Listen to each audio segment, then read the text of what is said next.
প্রথমে একটু লেটেস্ট ঘটনা দিয়ে শুরু করি যে ডক্টর ইউনূস সরকারের সময় বাউল চর্চা, বাউল আখড়া, বাউল গানের আসর আক্রান্ত হয়েছে।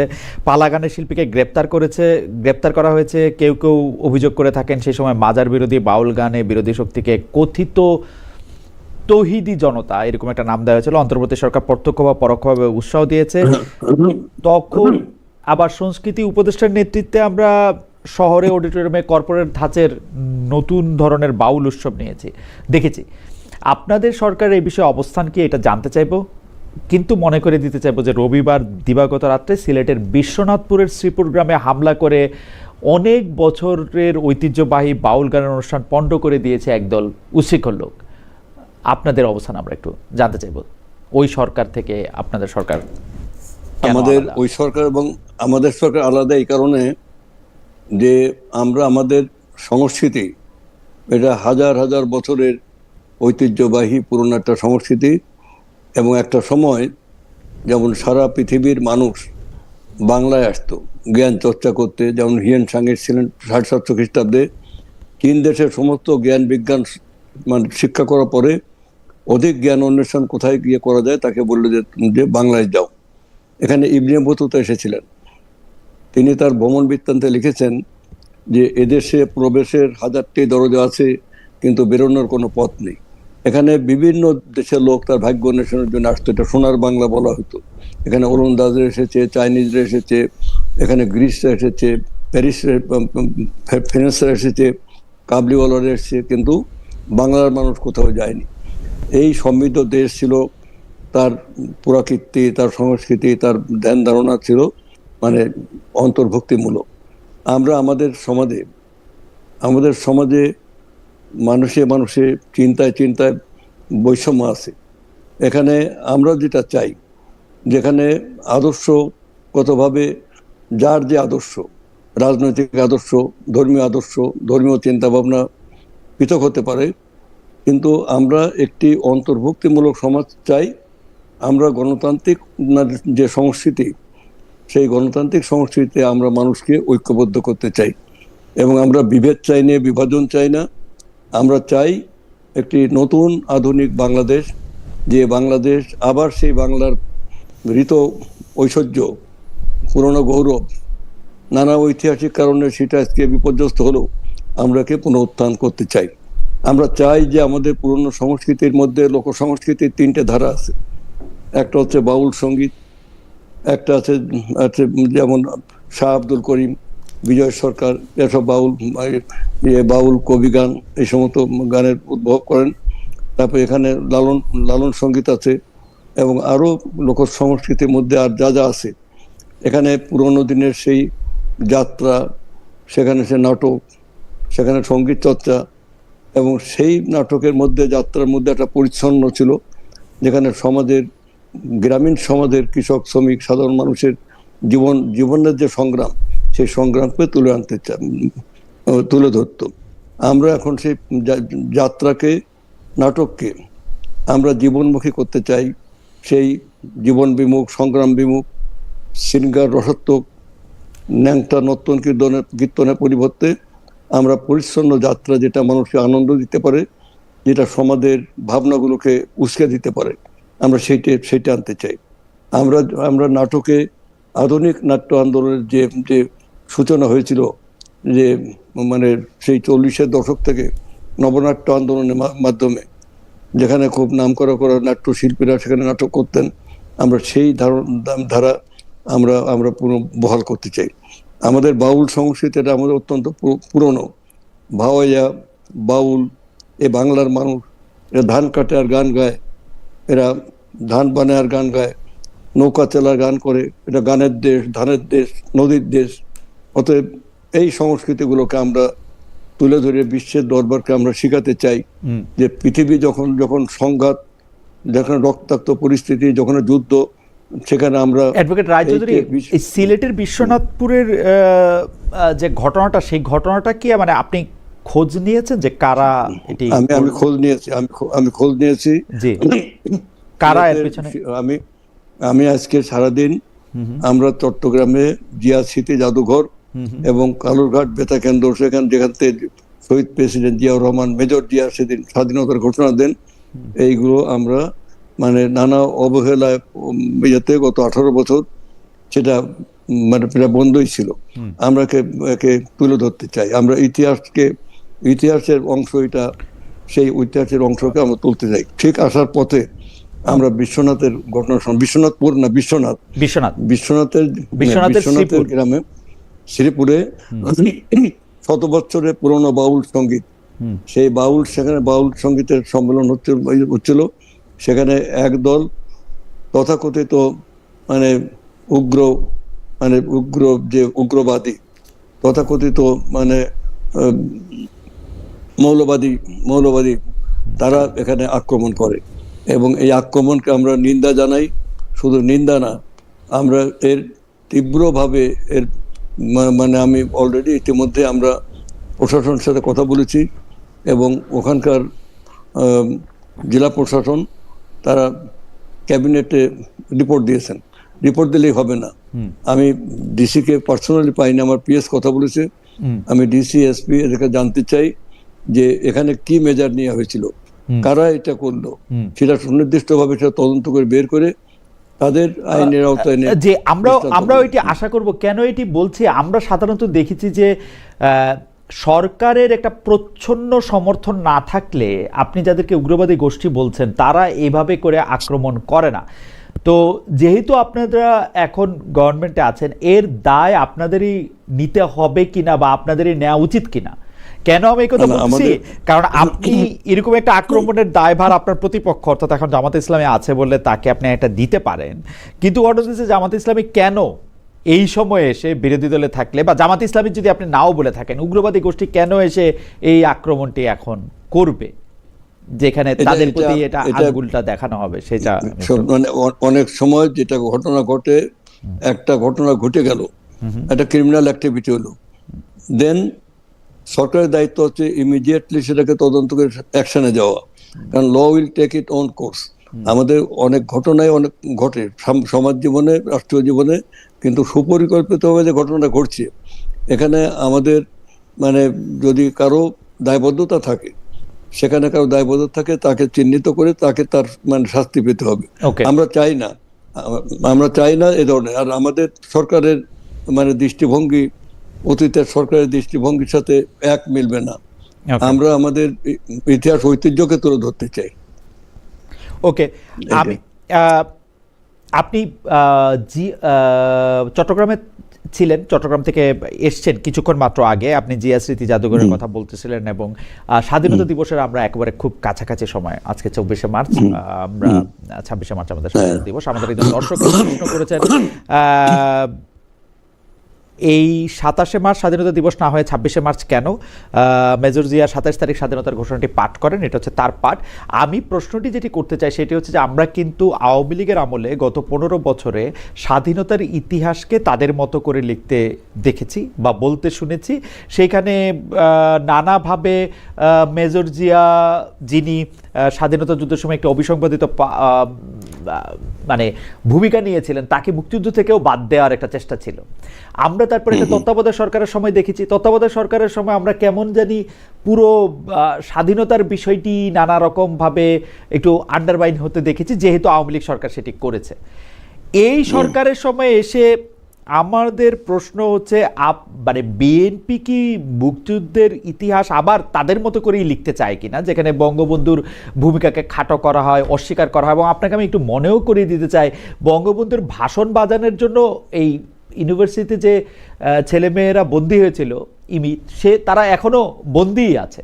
তো সেই ক্ষেত্রে ব্যাপারটা কি বিএনপি ওই ভূমিকাটাই নিতে চায় যে না ঠিক আছে, জিয়াউর রহমান ছাড়া আর বাকি কারো কোনো ভূমিকা নাই, বঙ্গবন্ধুর ভূমিকা নাই, 7ই মার্চের কোনো ভূমিকা নাই, ওই জায়গায় যেতে চায় কিনা? আমরা প্রকৃত ইতিহাসটাকে তুলে ধরতে চাই। আমরা বিএনপির মতো করি না, আমরা প্রকৃত ইতিহাস, প্রকৃত ঘটনাকে তুলে ধরতে চাই। আমরা সেই প্রকৃত ঘটনা হচ্ছে যে 25শে মার্চের রাত শেষ, 25শে মার্চের আগ পর্যন্ত, 24শে মার্চের বিকেল পর্যন্ত সেখানে হোটেল ইন্টারকন্টিনেন্টালে শেখ মুজিবুর রহমান, ভুট্টো, ইয়াহিয়া এবং এদের মধ্যে আলোচনা চলতে থাকে। 7ই মার্চের ভাষণের পরে যেদিন 7ই মার্চের ভাষণের পরে সেই আলোচনাটা চলতে থাকে, একটা সমঝোতার আলোচনা। আলোচনার 24শে মার্চে রাতের বেলা, দিনের বেলা, বিকেল বেলা যখন ইন্টারকন্টিনেন্টে বেরিয়ে আসেন, শেখ সাহেবকে প্রশ্ন করলো সাংবাদিকরা যে আলোচনা কতদূর, আলোচনা কি ফলপ্রসূ হবে?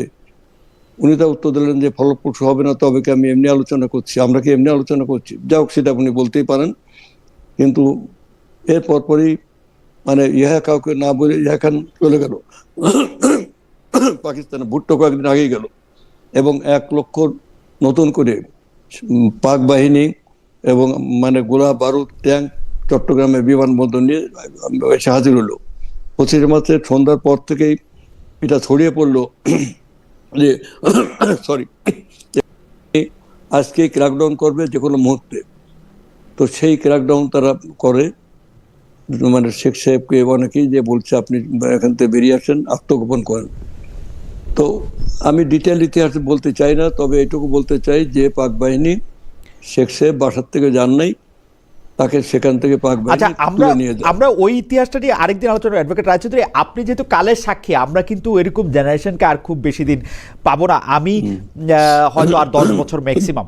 আমি যেই জিনিসটা আপনার মুখে একটু শুনতে চাই সেটা হইল যে জেনারেল জিয়াউর রহমান উনি যখন মেজর ছিলেন, চট্টগ্রাম থেকে যে ঘোষণাটা দেন, ওইটা কি উনি বঙ্গবন্ধুর নামে ঘোষণাটা দিয়েছিলেন? প্রথম উনি ঘোষণা দিলেন, হ্যাঁ, সেটা বঙ্গবন্ধুর নামে অন বিহাফ অফ। সেটা না না, প্রথম ঘটনাটা শোনেন। প্রথম ঘটনাটা হলো 25 তারিখে, মানে 12টা, রাত্রি 12টার পরে 25 তারিখ শেষ হলো, 26 তারিখ শুরু হলো। উনি মানে তখন গোটা জাতি, পাক বাহিনী মানে ঝাঁপিয়ে পড়েছে। শেখ সাহেব পাকিস্তানিদের কাছে দরদ দিয়ে উনি চলে গেলেন পাকিস্তানে, এখানে আর সবাই পালিয়ে চলে গেল ভারতে। এবং MNA MPA যারা ছিল তৎকালীন সেই 70-এর নির্বাচনে, এবং আরো অন্যান্য যারা যারা নেতৃস্থানীয় ছিল, সব পালিয়ে গেল। মৌলানা ভাসানী নির্বাচন বয়কট করলেন যে লিগ্যাল ফ্রেমওয়ার্কের ভিতরে নির্বাচন করলে সেটা পাকিস্তানের সরকার করতে হবে, তাহলে বাংলাদেশের স্বাধীনতার প্রশ্ন আসে না। তাহলে হু ওয়ান্টেড টু বি দি মানে লিডার অফ পাকিস্তান? তো এই সব ব্যাপারগুলো ছিল। যখন এইভাবে নেতৃত্ব শূন্য, তখন সারা দেশে বিক্ষোভ, চারিদিকে বিদ্রোহ, চারিদিকে মানে স্বাধীনতার আগুন জ্বলতেছে ভিতরে দাউ দাউ করে। এই যে মেজাজ তখনকার শ্রমিক, কৃষক, মেহনতি জনগণ, ছাত্র যুবকের মধ্যে, তখন হঠাৎ করে কালুঘাটের বেতারকন্দ থেকে প্রথমে ইংলিশে I major Zia I revolt, এবং তাই ইস্ট বেঙ্গল রেজিমেন্ট থেকে বিদ্রোহ করে। এটা কয় তারিখ? এটা কয় তারিখ? এটা 25 এবং 26 তারিখে ঠিক মানে সন্ধিক্ষণে। 26 তারিখ শুরু হয়ে গেছে, 25 তারিখ শেষ হয়েছে। এই সময় মেজর জিয়া এই ঘটনাটা দিলেন। ওই সময় তিনি on behalf of Bangabandhu Sheikh Mujibur Rahman বলেন নাই? বলেন নাই, বলেন নাই। আচ্ছা, পরবর্তী সময় মানে তিনি কি বলেছেন সেটা আপনারা সবাই জানে। আমার বক্তব্য হলো, জিয়া রহমান শুধু স্বাধীনতা ঘোষণা দেননি, স্বাধীনতা ঘোষণা দেওয়ার সাথে সাথেই আবার নতুন করে প্রাণ জেগে উঠলো, নতুন করে চারিদিকে তখন যুদ্ধং দেহি, বিদ্রোহ, বিপ্লব চারিদিকে। এইটা একটা জনযুদ্ধের রূপ নিল, একটা জনযুদ্ধের, সমস্ত জনতার যুদ্ধ। হ্যাঁ, সেই জনযুদ্ধের রূপ নিল। জিয়াউর রহমান সাহেব তিনি মানে যুদ্ধে নেমে পড়লেন। ইস্ট বেঙ্গল রেজিমেন্ট উনি আর কোনো ভাষণ কি দেন নাই? মানে আর কোনো ভাষণ দেন নাই? মানে দ্যাট ইজ মানে একমাত্র ভাষণ জিয়াউর রহমান, যেটা 25শে মার্চ এবং 26শে মার্চের, মানে 25 মার্চ পার হওয়ার পরে 26 মার্চ যখন আসছে তখন ওইটাই ছিল গুরুত্বপূর্ণ ভাষণ। না, মানলাম। তিনি আর কোনো ভাষণ কি দিছিলেন কিনা? আর কোনো ভাষণ দিছিলেন কিনা? আরেকটা ভাষণের কথা শোনা যায়, কিন্তু জনগণ যেটা শুনেছে, আপনি শুনেন নাই? না, আমি শুনি। ওকে, ফাইন। আমরা তাহলে 25শে মার্চ এবং 26শে মার্চের সন্ধিক্ষণে জিয়াউর রহমান একটি ভাষণ দিয়েছিলেন, সেখানে তিনি বঙ্গবন্ধু শেখ মুজিবুর রহমানের নাম বলেন নাই, তিনি আসলে আই রিভল্ট বলে এই ঘোষণা দিয়েছিলেন। এটা হচ্ছে আপনার বক্তব্য, নিজের কানে শোনা। নিজের কানে শোনা। কিন্তু পরে আর তিনি কোনো ভাষণ দিয়েছেন পরে আর তিনি কোনো ভাষণ দিয়েছেন কিনা সেটি। তখন আমার বয়স 23 বছর। 23 বছর, ওকে। আমরা তো যাক, এই একটা ঘটনা। এরপরে যে যুদ্ধ শুরু হলো, জিয়াউর রহমান সাহেব মানে সেক্টর কমান্ডার হিসেবে বিভিন্ন কমান্ড ভাগ করা হলো। তারপরে এরা সিদ্ধান্ত নিল যে তিলপাপাড়ার সেই চা বাগানের 6 এপ্রিল তারিখে যে নির্বাচিত জনপ্রতিনিধিদের খোঁজ করে এনে সেখানে আপনার সব প্রবাসী সরকার গঠন। প্রথম ভাষণে উনি মানে প্রভিশনাল মানে আই ডিক্লার মানে অ্যাজ কি বলে মানে প্রভিশনাল মানে অস্থায়ী রাষ্ট্রপতি হিসেবে উনি এইটা ঘোষণা দিলেন। তো এরপরে যখন মানে ইয়ে হলো আপনার ওই মানে যুদ্ধ শুরু হয়ে গেল, এবং সেক্টর কমান্ডাররা সব বসে তারপরে 2 এপ্রিল তারিখে আগরতলায় সব সমবেত হলো। সেখানে স্বাধীন মানে প্রবাসী মানে স্বাধীন বাংলাদেশের সরকার ছাড়া তো যুদ্ধ হয় না। স্বাধীনতা ঘোষণা করলেই তার একটা মানে সরকার লাগে। তো জিয়া রহমান প্রথমে নিজেকেই মানে প্রথম রাষ্ট্রপতি হিসেবে ডিক্লেয়ার করেন। পরবর্তী সময়ে তিনি আর একটা ভাষণ দিয়েছেন, যেটা মানে সবাই বলে যেটা on behalf of Sheikh Mujibur Rahman, এটা আমি আমার কানে শুনিনি। এইটা ছিল তখন যুদ্ধ ছড়ায় পড়েছে, তখন এই ভাষণের থেকে গুরুত্বপূর্ণ যুদ্ধ আরম্ভ হয়ে গেছে এবং জনযুদ্ধের রূপ নিয়েছে। ওকে, তো মানে আমার মনে হয় যে আপনার শোনা বা আপনার কথা আপনি বলেছেন, দর্শকও শুনেছেন সবাই। আমি ইতিহাসের খাতিরে জাস্ট এই জায়গায় একটা প্রশ্ন খালি করে রাখি যে এই উই রিভোল্ট কথাটা কি উনি রেডিওতে বলেছিলেন, এটা কি প্রথম, নাকি কর্নেল অলি আহমেদ এটা দাবি করেন যে মানে উনি আমি মেজর জিয়া বলছি। হ্যাঁ, মেজর জিয়া বলছে প্রথমে, আমি মেজর জিয়া বলছি, আমি বাংলাদেশের স্বাধীনতা ঘোষণা করছি। এই ইংলিশের পর উনি একথা বলছেন, আমি মেজর জিয়া বলছি। এটি ওকে, ঠিক আছে, কথা ঠিক আছে। আমার মনে হয় যে দলিল বা দস্তাবেজে অন্য মুক্তিযোদ্ধারা বা আরো অনেকে নানা রকম দাবি করে থাকেন। এটা অ্যাডভোকেট নিতাই রায়চৌধুরী বলছেন যে তিনি নিজের কানে শুনছেন, তো এটা নিশ্চয়ই এটা আরো আরো আরো আছে। মানে আওয়ামী লীগের যে ইতিহাস বিকৃতির কথা, জিয়া রহমানকে তার স্বাধীনতার তার সম্পূর্ণ ভূমিকাকে অস্বীকার করে আরো অনেক ন্যারেটিভ তৈরি করার চেষ্টা করেছে, কিন্তু সেটা সত্যকে কখনো ছাই চাপাতে মানে ঢেকে রাখা যায় না। আমার মনে হয় সেটা আমি প্রথমেই বলেছি। এই যে প্রথম ভাষণটা, মেজর জিয়াউর রহমানের যে প্রথম ভাষণটা, সেইটা কি রেডিওর কোনো আর্কাইভে সংরক্ষিত আছে? ডেট এবং লগ ইন দিয়ে যেটা মানে যেটাকে হচ্ছে ডেটাতে যেটা পাওয়া যায়, সেটা কি আছে এরকম?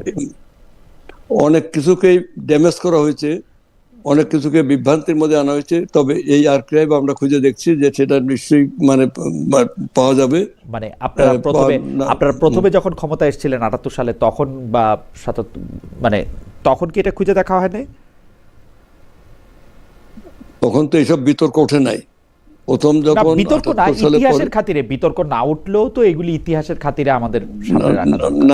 না ইতিহাস মানে তখন তো শহীদ জিয়া দুইটা পার্ট। একটা হলো যে চট্টগ্রামে উনি প্রথম স্বাধীনতা ঘোষণা করলেন, এটাকে অস্বীকার করার কোনো উপায় নেই। এটা এটা এটা এটা সত্য ঘটনা। এখানে কোটি কোটি মানুষের, লক্ষ লক্ষ মানুষের কানে শোনা, এটা উনি ঘোষণা করলেন। জিয়াই ঘোষণা করেছেন, সেটাই হলো এই দেশের ইতিহাস। আর একটা বললো যে উনি কালুরঘাটে বেতার কেন্দ্রে চট্টগ্রামে, যেখানে উনি ঘোষণা করলেন, তারপর উনি যুদ্ধ করলেন 9 মাস। উনি সেক্টর কমান্ডার হিসেবে বীর উত্তম টাইটেল শেখ মুজিবুর রহমানের পরবর্তী সময় মানে বাংলাদেশের মানে প্রথমে প্রধানমন্ত্রী, পরে রাষ্ট্রপতি যখন বাকশাল করলেন, উনি মানে জিয়াউর রহমানের বীর উত্তম টাইটেল দিলেন। এরপরে আওয়ামী লীগ যা করেছে, এবং আমি বারবার এই সুযোগ আমি বলে রাখি, আওয়ামী লীগ যা করেছে, শুধু আওয়ামী লীগ না, আওয়ামী লীগের অনেক মানে আওয়ামী লীগ সমর্থন করেন এরকম অনেক সিনিয়র লোক আজকে মারা গেছেন। আমাদের 21শে ফেব্রুয়ারির যে মহান গান যিনি লিখেছিলেন, সে আব্দুল গাফার চৌধুরীও। আব্দুল গাফার চৌধুরীরটা একটু আমি বলে রাখি। আব্দুল গাফার চৌধুরী মানে 2021 সালে কেন মানে কিরকম একটা উদ্যোগ নেওয়া হলো, জিয়াউর রহমানকে স্বাধীনতার ঘোষক দূরে থাক, জিয়াউর রহমানকে মুক্তিযোদ্ধা পদ থেকে বাদ করা হবে এবং মুক্তিযোদ্ধা থেকে অমুক্তিযোদ্ধা ঘোষণা করা হবে, এরকম একটা বিল। আমি এইটার প্রতিবাদ করায় আব্দুল গাফার চৌধুরী আমাকে নিয়ে কলাম লিখলেন। মানে আমি শুধু বলেছিলাম যে একজন মুক্তিযোদ্ধা, আব্দুল গাফার চৌধুরী আমাকে নিয়ে লিখলেন টকশো পরিচালকের কাঁধে ইতিহাসের ভূত, নাকি জানি টেলিকথিকার পরিচালকের কাঁধে। মানে হাউএভার, কিন্তু আমি যেটি বলতে চাই যে জিয়াউর রহমান সাহেব তার জীবদ্দশায় এই দাবিটি যে তিনি প্রথম ঘোষক ছিলেন, প্রথম প্রেসিডেন্ট ছিলেন, এটা আমি শুনি নাই, আমি কোথাও লেখাও দেখি নাই। কিন্তু এবং জিয়াউর রহমান সাহেব যে প্রথম ভাষণটি আপনি নিজের কানে শুনেছেন সেটি আর্কাইভেও কোথাও আছে, আমি এরকমও জানি না। আরেকটি ভাষণের কথা শুনি যেটি আর্কাইভের পক্ষ থেকে বিভিন্ন সময় বাজানো হয়, তো সেই ব্যাপারে নিশ্চয়ই আপনারা খেয়াল করবেন নতুন ইতিহাসের জায়গা থেকে এটি করা হচ্ছে কিনা। আমরা আমরা আমরা কোনো ইতিহাসকেই চাপা দিতে চাই না। আমরা ইতিহাস যেটা আগের ইতিহাসটা সেটাই ইতিহাস। এই ইতিহাসটা যদি আর্কাইভে না থাকার কোনো কারণ ছিল না, কারণ নাই। যদি এটাকে ড্যামেজ করা হয়ে থাকে সেটাও আমরা খুঁজে বের করব, চেষ্টা করব। আসলে এইটা কথা আপনি বলবেন যে 78-78-এ যে আমার কাছে কেন মনে হয় অ্যাডভোকেট রায়চৌধুরী, আমরা যারা আপনাদের পরবর্তী প্রজন্ম তারা কিন্তু আপনাদের আচরণগুলিতে একটু কেমন জানি সন্দেহ সংশয় দেরি হয়। আমি আমি আমি আমি আমি নতুন উদাহরণ দেই। নতুন উদাহরণ হচ্ছে বাংলা একাডেমি সাহিত্য পুরস্কার দেওয়ার জন্য কবি মোহন রায়হানকে ঠিক করলো সংস্কৃতি। তখন আপনি বলেছিলেন তখন তখন কিন্তু মোহন রায়হান প্রধানমন্ত্রীর কাছে পুরস্কার পেলেন না। আপনাকে সাংবাদিকরা জানতে চাইলো, আপনি বললেন মোহন রায়হানের বিরুদ্ধে বেশ কিছু অভিযোগ আছে, এসব খতিয়ে দেখে আবার পুরস্কার ঘোষণা করা হবে। এই অভিযোগটা কি আসলে? অভিযোগ হচ্ছে জেনারেল মানে কর্নেল তাহেরকে নিয়ে তিনি একটি কবিতা লিখেছিলেন। এখন কর্নেল তাহেরকে, যারকে আসলে যিনি একজন যোদ্ধাহত মুক্তিযোদ্ধা, কিন্তু যাকে ফাঁসি দিয়েছিলেন জিয়াউর রহমান, সে সময়কার বাংলাদেশের সর্বময় ক্ষমতা যার কাছে ছিল, তো এই কবিতাটা কি লেখা হয়েছে, মোহন রায়হান এটা লিখছে, কিন্তু তার জন্য বাংলা একাডেমি পুরস্কার তার বাতিল করা হবে? মানে এটা তো ইতিহাস। না না, বাতিল করে নাই, এটা আপনি জেনে রাখেন। জি, তার পুরস্কার বাতিল করা হয়নি। আচ্ছা, যখন পুরস্কার ঘোষণা করা হলো তখন আমরা পুরস্কার জন্য তাকে ডাকলাম। এটা আগের সরকার, তত্ত্বাবধায়ক আমলের সরকার, তারা এই কাকে পুরস্কার দেওয়া হবে এটা যাচাই বাছাই কমিটি এটা যাচাই বাছাই করে ঠিক করলো। স্বাধীনতা পুরস্কার এবং 21 মানে পদক, 21 পদক আর স্বাধীনতা পুরস্কার হলো মোহন রায়হানকে স্বাধীনতা পুরস্কার, যেটা আপনার বাংলা একাডেমিতে দেওয়া হলো। আর 21 পদক যেটা, সেটা ওসমানী স্মৃতি মিলনের জন্য দুটোই প্রাইম মিনিস্টার ছিলেন। এখানে প্রাইম মিনিস্টার ছিলেন তিনি। আমরা মনে হাতে যে পদকগুলো মানে যাচাই বাছাই করে যেটা গেছে, আমরা ওইটাকে অপরিবর্তিত রাখলাম। কারণ আমরা নতুন করে যাচাই বাছাই করার যে সময়, সেটা হলে পরে 21 ফেব্রুয়ারি তারিখে হয় না, বা ফেব্রুয়ারি মাসে হয় না। এখন বাংলা একাডেমি পুরস্কারের আগে মোহন রায়হান সম্পর্কে বিভিন্ন জায়গায়, ফেসবুকে বিভিন্ন জায়গায় এসব কথা আসলো। তা আমরা পুরস্কার তাকে বাতিল করে নিয়ে আমরা বলেছি যে এটা মানে আপাতত স্থগিত রেখে আমরা খতিয়ে দেখে 2-1 দিনের মধ্যে আমরা অ্যাডভোকেট রায়চৌধুরী, এই যারা পুরস্কার পেয়েছিলেন তাদের মধ্যে কি শুধু মোহন রায়হানের ব্যাপারে আপনি ফেসবুকে লেখাপড়া দেখলেন? না না, মোহন রায়হানের ব্যাপারে কথাটা ছিল তো সুনির্দিষ্ট কিছু অভিযোগ ছিল, তো সেই কারণে পরে আমরা দেখলাম যে না, এটা প্রাইম মিনিস্টার, তার প্রাইম মিনিস্টার নিজেই বললেন যে না, পুরস্কার দিয়ে দেন, মানে ওটাই না। আমরা নিজেরাও দেখলাম যে পুরস্কারে সে ওই আগে অতীতে কি বলেছে সেটাকে আমরা ইগনোর করলাম। করে তাকে ডাকা হলো যে আপনি বাংলা একাডেমিতে এসে পুরস্কার নিয়ে যান। কিন্তু উনি আর বাংলা একাডেমিতে আসলেন না। উনি বললেন যে আমি প্রধানমন্ত্রীর হাত থেকে নেব। আপনারা পুরস্কারটা দেয়া আটকাইলেন কেন অন ফার্স্ট প্লেস? মানে তার বিরুদ্ধে কি লেখা হইলো যে আপনি পুরস্কার আটকাইলেন? মানে কর্নেল তাহেরের কবিতাই তো এট দ্য ভার্জ অফ, মানে একেবারে জাস্ট লাস্ট মোমেন্টে এই জিনিসটা আমাদের নজরে আসলো। এবং আসার পরে তখন শোনেন, একটা জিনিস যদি বিতর্ক আসে সেটাকে তো একটা খতিয়ে দেখতে হবে যে এই বিতর্কটা কতটা সত্য মিথ্যা। তো যখন আমরা দেখলাম যে না, এই পুরস্কার দেওয়া যেতে পারে এবং সেই পুরস্কার জন্য তাকে ডাকা হলো, আমরা রীতিমতো প্রেসে বিজ্ঞাপন দিয়ে দিলাম যে আগামীকালকে সকাল 11টায় উনি পুরস্কার নেবেন, এই just a few days after. তো তখন তাকে বলা হলে উনি তখন আবার একটা করে বললেন যে আমি প্রধানমন্ত্রীর হাত থেকে পুরস্কার নেব। এখন প্রধানমন্ত্রী তো মানে ব্যস্ত থাকেন বিভিন্ন কাজে, তাকে তো এখন উনি অনেক রাষ্ট্রীয় প্রোগ্রামে ওনাকে প্রধানমন্ত্রী করলে উনি যেতে পারেন না, যান না। ঠিক আছে অ্যাডভোকেট রায়চৌধুরী, আমি এই প্রসঙ্গে শুধু এই কথাটাই শুনতে চাই। এই প্রসঙ্গে না, এটা আপনি আটকেছিলেন কেন? মানে আপনি কেন তাকে বলেছিলেন প্রধানমন্ত্রী যেদিন পুরস্কার দিচ্ছেন আরো কয়েকজনকে, সেদিন মোহন রায়হান পুরস্কারটা নিতে পারবেন না কেন? মানে কিসের জন্য? আমি তো আচ্ছা, এটা তো আমি বললাম, এটাকে আপনি আমাদের সদিচ্ছাটা মানে পরে দিবেন, সেটা পরে আপনাদের অনেক সমালোচনা হয়েছে, আপনারা গা বাঁচানোর জন্য দিবেন। অ্যাডভোকেট রায়চৌধুরী, পরে আপনারা গা বাঁচানোর জন্য দিবেন, অনেক সমালোচনা। আমাদের গা বাঁচানোর কোনো কারণ নাই, কারণ আমরা সত্যকে সত্য বলে আমরা স্বীকার করি, সাদাকে সাদা, কালোকে কালো। এখন এটা কথা হলো যে মোহন রায়কে তো আমরা প্রথমেই বাদ দিতে পারতাম, দিই নেই তো। মোহন রায়কে ডাকা হয়েছে, মোহন রায়নে আসার সময় যখন এই নিয়ে কথাবার্তা হচ্ছিল ওখানে একটা হট্টগোল হতে পারে, এইটা বিবেচনা করে আমরা দেখলাম যে ঠিক আছে, এটা এরকম একটা গ্রুপ রেডি আছে। আমরা তখন বললাম যে আমরা একটা ক্ষতি দিয়ে 2-1 দিন পর, জাস্ট আফটার 2 days তাকে আবার খবর দিলাম যে আপনি পুরস্কার নিয়ে যান বাংলা একাডেমিতে। এবং সেখানে প্রধানমন্ত্রী তো আর রোজ রোজ প্রোগ্রাম দিতে পারবেন না, প্রচন্ড ব্যস্ত। কেবল তখন আমরা 17ই ফেব্রুয়ারি তারিখে আমরা শপথ নিয়েছি, সকালবেলা এমপি হিসেবে, বিকেলে মন্ত্রী হিসেবে। এবং 17ই ফেব্রুয়ারি সেই কয়েকদিন পরেই, রাইট, একটা একেবারে সময়, এই সময় আমি তার কয়েকদিন পরে ফেব্রুয়ারি মাসে তাকে পুরস্কার দেবো। উনি বললেন যে আমি প্রধানমন্ত্রীর হাত থেকে নেবো। বলে তাহলে দেরি করতে হবে, প্রধানমন্ত্রীর হাত থেকে যদি নিতে হয় দেরি করতে হবে। আমি ঠিক আছে, আমার কাছে মনে হয় যে আপনার বক্তব্য পরিষ্কার। না না না না পরিষ্কার, কিন্তু আপনি পেঁচাবেন না আমাকে, কথা বলে আমাদের না পেঁচানো না। আমি অ্যাডভোকেট রায়চৌধুরী, আমি আমার অবস্থাটা বলি ইতিহাসের খাতিরে। আমি একটু ইতিহাসের খাতিরে, আপনাদের তো এটা পরিষ্কার। ধরেন আমি ইতিহাসটা লিখবো আজকে থেকে 20 বছর আগে, আমি কি লিখবো? কেন মোহন রায়কে ওই দিন তারেক রহমানের কাছ থেকে পুরস্কারটা নিতে দেওয়া হয় নাই? কেন? এটা তারেক না না না না এটা এটা এটা এটা প্রাইম মিনিস্টারের কোনো সাবজেক্ট না। প্রাইম মিনিস্টার আমরা আমাদের মিনিস্ট্রি আমরা সিলেকশন করেছি, আগের মিনিস্ট্রি করে গেছে, আমরা অপরিবর্তিত রেখেছি। প্রাইম মিনিস্টারকে আমাদের সব মন্ত্রণালয়ের তো প্রধান হলো প্রধানমন্ত্রী, মন্ত্রী পরিষদ শাসিত সরকারে প্রধানমন্ত্রী সমস্ত মন্ত্রণালয়েরই তিনি he is the leader of the government. আর আমরা টিম ওয়ার্ক করছি, সেখানে তাকে আমরা এটা বলতে উনি বললেন যে না, এগুলো আপনি পুরস্কার সব দিয়ে দেন ওই দিন।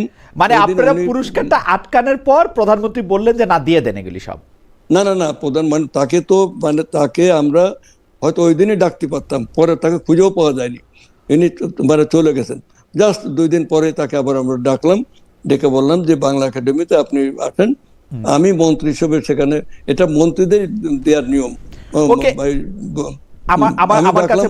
আমার কাছে মনে হয় যে আপনার এই কথা, বা আমরা যখন পরবর্তীতে এটা যদি কখনো উঠে, আপনার এই কথা এটার একটা প্রামাণ্য হয়ে থাকবে আর কি, যে আপনি যেটি বলছেন। ডেফিনেটলি আমরা একটা প্রেস কনফারেন্স করে তাকে জানাই দিছি যে আপনি আসেন, পুরস্কার নিয়ে যান। আমি হইলেও আর নিতাম না অ্যাডভোকেট রায়চৌধুরী, কারণ আমার কাছে মনে হইতো যে এটা একটা অপমান করা হয়েছে আমাকে। আই ওয়াজ দেয়ার, আমাকে ডাকা হইলো না, বলা হইলো যে এটা দেয়া হবে কি দেয়া হবে না। পরে অ্যাডভোকেট নিতাই রায়চৌধুরী একজন সজ্জন মানুষ, তিনি স্টেপ ইন করে আমাকে পুরস্কারটা দিলেন। এইটা আমার জন্য খুব সম্মানজনক হইতো না। আমি ইতিহাসের খাতিরে এটা বলতেছি আর কি। না না না না প্রাইম মিনিস্টার হাত থেকে উনি নিতে চান, তার জন্য ওনাকে অপেক্ষা করতে হবে। এমন হতে পারে সামনের বার উনি নেবেন। কথা হলো যে এটা আগেও হয়েছে, আগে যে শামসুর রহমানের ক্ষেত্রে জানেন আপনি তো, শামসুর রহমানের ক্ষেত্রে এরকম হয়েছিল। ঠিক আছে, বাট শামসুর রহমানের ক্ষেত্রে একজন আপনি ওই সরকারে ছিলেন, কি সরকারের আমরা সাধারণত স্বৈরাচারী সরকার বলে থাকি। না না সে সরকার আমি ছিলাম না। আমি শামসুর রহমানকে তখন আমি গভর্নমেন্টের মন্ত্রী ছিলাম না। এখন কথা হলো যে শামসুর রহমানের ক্ষেত্রে এরকম একটা হয়ে আটকেল। পরবর্তী সময় শামসুর রহমানকে পরে পুরস্কার দেওয়া হয়েছিল, সংশ্লিষ্ট মিনিস্টার দিয়েছিল সেই পুরস্কার। ওকে, উনি হয়তো এরশাদ সাহেবের কাছ থেকে পুরস্কার নিবেন কি নিবেন না, ব্যাপারে ওনার মনে দিতে ছিল। আমি পরবর্তী প্রসঙ্গে যেতে চাই। আমার পরবর্তী প্রসঙ্গ হলো যে গণভবনকে জুলাই অভ্যুত্থান স্মৃতি জাদুঘর রূপান্তরে প্রায় 111 কোটি টাকার নির্মাণ ও সংস্কার কাজে সরাসরি ক্রয় পদ্ধতির নামে যেভাবে ব্যয়ের সিদ্ধান্ত হয়েছে, তাতে ট্রান্সপারেন্সি ইন্টারন্যাশনাল বাংলাদেশ গভীর উদ্বেগ প্রকাশ করেছে। আপনারা কি বিষয়টা নিয়ে তদন্ত করছেন, তদন্ত চালু রাখছেন? আমরা এটাকে নিয়ে অলরেডি দেখেন, এটা ইন্টারনাল অনেকগুলো সিক্রেসি থাকে। গভর্নমেন্টের অনেক পলিসি, অনেকটা বলা যায়, অনেকটা বলা যায় না। আমরা অলরেডি এই বিষয়টা নিয়ে আমরা খতিয়ে দেখবো যে ট্রান্সপারেন্সি ইন্টারন্যাশনাল যে অভিযোগটা তুলেছে, সে অভিযোগটা নিশ্চয়ই সেটাকে আমাদের দায়িত্ববোধ আছে। আমরা এটা দেখবো, যদি সেরকম কিছু হয়ে থাকে সেটাও আমরা বিচারে আওতায় আনবো। এখানে কোনো অসুবিধা কিছু নাই। অতএব আমরা ওই কোনো জিনিসকেই আমাদের সরকারের ট্রান্সপারেন্সি। আপনি আরেকটা কথা বলেছেন যে আমরা দুর্নীতি বিরোধী কিনা। আমাদের সরকার এটা বলা হয়েছে যে আমরা রীতিমধ্যে সমস্ত মন্ত্রীরাই বলছেন, প্রাইম মিনিস্টার তো নিজে বলছেন, আমরা সন্ত্রাস, দুর্নীতি, দখলদারি, চাঁদাবাজি এগুলো আমরা নির্মূল করতে চাই। আমরা সমাজটাকে অন্তর্ভুক্তিমূলক সমাজ চাই। আমরা রাজনৈতিক মতাদর্শ, পার্থক্য ইত্যাদি যাই থাকুক না কেন, এটা গণতান্ত্রিক সমাজের যে বৈচিত্র্য, এই বৈচিত্র্যের মধ্যে আমরা ঐক্য আনতে চাই। We just want unity in diversity. আমাদের এই ডাইভার্সিটির মধ্যে আমরা ঐক্য আনতে চাই। আমাদের সরকারের সেটা হলো সদিচ্ছা। আমরা নতুন বাংলাদেশ চাই। আমরা এই পুরনো এই সমস্ত মানে পচা গলা ঘুণে ধরা, আপনি এই প্রশ্ন করেন না কেন যে একটা বিধ্বস্ত দেশের দায়িত্ব নিয়ে আপনার কিভাবে পারবেন, আপনার কিভাবে পারছেন? আপনার এর সমস্ত বিধ্বস্ত দেশের দায়িত্ব নিয়েছিলেন তো ডক্টর মোহাম্মদ ইউনূস। আপনারা তো মোটামুটি মেরামত করা একটা দেশ পেয়েছেন। 17 মাসে অনেক কিছু ঠিক করেছে। মেরামত কিছু না, মেরামত শোনেন, আমরা তো গণতান্ত্রিক ভাবে নির্বাচিত এদেশের নির্বাচনের মাঝ দিয়ে we obtain vast majority seats in the parliament. That is মানে more than 2000 মানে সিট। এখানে প্রত্যেকটা সদস্য আমরা নির্বাচিত হয়েছে গণতান্ত্রিক ভাবে। আমাদের উপরে যে দায়িত্ব হিসেবে পড়েছে, তখন আমরা কি দেখলাম যে বাংলাদেশের সমস্ত ব্যাংক, বীমা, আর্থিক মানে প্রতিষ্ঠান, বাংলাদেশ ব্যাংক পর্যন্ত সব লুটপাট করে বাংলাদেশ ব্যাংকের সাবেক গভর্নর এটা অনেকটাই ঠিক করে নিয়ে আসছিলেন। আপনারা তাকে খুবই অসম্মানজনকভাবে বিদায় দিয়েছেন। আচ্ছা, সেটা যা করেছি এটা আমরা করলাম, সেখানে অসম্মানজনক না, মানে একটা খুবই আনসেরিমনিয়াস, মানে এটা উনাকে বলা যাইতো, উনাকে এটা করা যাইতো, মানে আরো অনেক ভাবে করা যাইতো। মানে আপনাকে তো আসলে উনাকে কোনো অভিযোগ এনে তো বিদায় দেওয়া হয় নাই। আসা যাওয়া তো দুনিয়ার নিয়ম। আপনি খালেদ মহিউদ্দিন, আপনি নামকরা সাংবাদিক, আপনি শোনেন, আপনি অ্যাডমিনিস্ট্রেশনে আপনি বিসিএস ক্যাডারের অফিসার ছিলেন, কিন্তু কয়েকদিন পরে আপনি বুঝতে পারলেন এই বন্ধন মুক্ত হতে হবে আমাকে, এই বাধা ধরা জীবনে আমি অভ্যস্ত না। আজকে আপনার সম্পর্কে আমাদের সেক্রেটারি, আমি প্ল্যানে বসে কথা বলতে আসছিলাম যে আমি বললাম যে মহিউদ্দিনটা তো অত্যন্ত, খালেদ মহিউদ্দিন অত্যন্ত ট্যালেন্টেড লোক। সে প্রথম আলো পত্রিকায় সাংবাদিকতা করতো, আবার সেখানে এসে জয়েন করলো। তারপর সে ওই যে আপনি আমাকে অনেক ভালোবাসেন, সেটা আপনার একটা মানে সুদৃষ্টি, সেইটা ঠিক আছে। কিন্তু আপনি আমাকে বলেন যে বাংলাদেশ ব্যাংকের গভর্নরকে বিদায় দেওয়াটা কি আপনার কাছে মনে হয় না যে উনারও তো বয়স আপনার সমান না হলেও উনিও 70-এর বেশি একজন মানুষ, উনি কি এটা ডিজার্ভ করেন? কারণ হচ্ছে যে উনি পাইছিলেন আসলে একটা সম্পূর্ণ মানে আর্থিক অনিয়মের চূড়ান্ত জায়গায়, যেটার মধ্যে উনি বেশ কিছু জিনিস তিনি চেষ্টা করেছিলেন যে করার জন্য। উনি চেষ্টা করেছিলেন, কিন্তু চেষ্টা তো মানে উনি করেন নাই তো আমরা বলবো না। উনাকে খারাপ মানুষ আমরা বলছি না, ভালো মানুষ তো বটেই। কিন্তু কথা হলো যে ডাইনামিক প্রসেসে তো একজন যাবে, একজন আসবে, এইটাই তো সমাজ।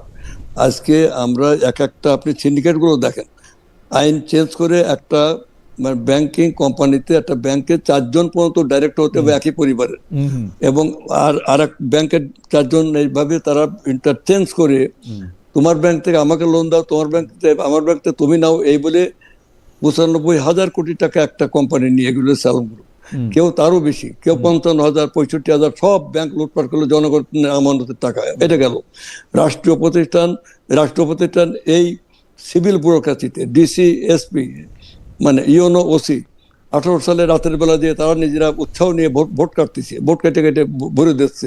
তাহলে কিভাবে সিভিল অ্যাডমিনিস্ট্রেশন ধ্বংস করলো? পরিকল্পিত বিচার ব্যবস্থা, সেখানে জাজমেন্ট লিখে দিচ্ছে। আপনি সে প্রশ্ন করেন না। অ্যাডভোকেট রায়চৌধুরী, এই অবস্থাটা থেকে কি ডক্টর মোহাম্মদ ইউনূস সরকার বেশ কিছু জায়গায় আপনাদের জন্য আরেকটু বেটার পরিস্থিতি রাখছে না? আপনারা তো সেই আমি ডক্টর মোহাম্মদ ইউনূসের তো সমালোচনা করছি না, রাইট? উনি তো একটা বিশ্ববিখ্যাত অর্থনীতিবিদ, উনি চেষ্টা করেছেন, সেটা আমরা অস্বীকার করি না, রাইট? আমরা তাকে অ্যাকুজ করছি না। আমরা বলতে চাচ্ছি আমাদের কথা যে আমরা ব্যর্থ হওয়ার জন্য আসি নাই। এই বিধ্বস্ত দেশটাকে আমরা বলি নাই যে এটা আমরা পারবো না। এই দেশটাকে গড়ে তুলে আমরা দক্ষিণ এশিয়ার মধ্যে আমরা একটা সর্বশ্রেষ্ঠ দেশ তৈরি করে আমার দেশের ঐতিহ্যকে, হারানো ঐতিহ্যকে আবার পুনরুদ্ধার করে তার জন্য আমরা কিছুটা সাধন করছি। আমরা সকাল মানে 9টার মধ্যে অফিসে চলে যাই, সারাদিন পরিশ্রম করি, ভোর 5টা, একজন, আমি তো 5টায় ঘুমাতে উঠি, রাত্রি 2টোয় ঘুমাই, 3 ঘন্টা ঘুমাই, প্রায় মিনিটটা ঘুমে কেন তাও তো বলতে পারবো না। সারাদিন তিনি কাজ করছেন, আমাদের অন্য মন্ত্রীরাও তাই। আমরা একটা টিম ওয়ার্ক করছি under the leadership of our মানে সংসদ নেতা, প্রাইম মিনিস্টার। আমাদের কথা হলো আমরা ব্যর্থ হওয়ার জন্য আসি নাই, আমরা বিজয় অর্জন করব, সফল হব। আমার এবং মনে এই হয় যে আমার মনে হয় যে এটা আপনি যে আপনার পায়াস উইশ সেটা পূরণ হোক, এটা পূরণ হলে আমাদের সবার জন্য সুবিধা। কিন্তু আমরা পরবর্তী প্রসঙ্গে যদি যাই, যে ধর্মভিত্তিক সংগঠনগুলোর আপত্তিতে প্রাথমিক বিদ্যালয়ের সঙ্গীত শিক্ষক পদ সেটি প্রথমে বলল, পরে এটি বাদ দিয়ে গেছে ডক্টর ইউনূস সরকার। মানে প্রথমে পক্ষে অবস্থান নিলেও পরে এটিকে বাদ দিয়ে যায় ডক্টর মোহাম্মদ ইউনূস সরকার। এখন সংসদের প্রথম অধিবেশনে নতুন সরকারের শিক্ষামন্ত্রী মিলন সাহেব জানিয়েছেন প্রাথমিক বিদ্যালয়গুলিতে প্রায় 9,000 ধর্মীয় শিক্ষক নিয়োগের বিষয়টি বিবেচনা করছে বিএনপি সরকার। এর মাধ্যমে আপনারা আসলে কি বার্তা দিতে চান সঙ্গীত শিক্ষক পদ নিয়ে সংস্কৃতি মন্ত্রণালয় অবস্থান? এটা আমি বলছি, জি, ডক্টর মোহাম্মদ ইউনূসের সরকার যা যা করেছেন সেটি যে আমাদের ফলো করতে হবে তা না। ওকে, যেটা পরিত্যাজ্য সেটা পরিত্যাগ করবো, যেটা গ্রহণ করে সেটা গ্রহণ করব। তবে ওটা একটা অন্তর্বর্তী সরকার ছিল, অন্তর্বর্তী ইট ওয়াজ এ ব্রিজ। হ্যাঁ, এটা আমরা অস্বীকার করছি না।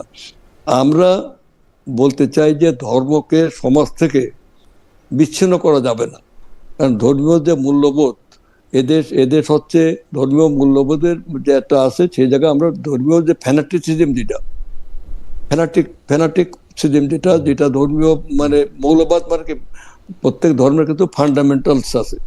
হিন্দু ধর্ম আছে, মুসলমান ধর্ম আছে, সব ধর্ম আছে। সেই ফান্ডামেন্টালস গুলোকে যারা আঁকড়ে ধরে রেখে রাষ্ট্র, রাজনীতি, অর্থনীতির মধ্যে সেটাকে মিশাতে চায়, এইটা হলো ভুল। আমরা যে মাদ্রাসা শিক্ষক আছে, তারপরে ওই যে দেওবন্দ গ্রুপ এবং আলিয়া মাদ্রাসা, দুটা গ্রুপ, আমরা মাদ্রাসা শিক্ষাকেও আমরা তুলে দেব না, কিন্তু সেখানে আধুনিক শিক্ষা, জীবন ভিত্তিক শিক্ষা, জ্ঞান বিজ্ঞানের শিক্ষা, মানে ম্যাথমেটিক্স, সেগুলোকে সেখানে আমরা শিক্ষা দিতে বলবো। পাশাপাশি ধর্মীয় শিক্ষা হবে। স্কুলগুলোতে নৈতিকতার দিক থেকে ধর্মীয় শিক্ষা দেবে।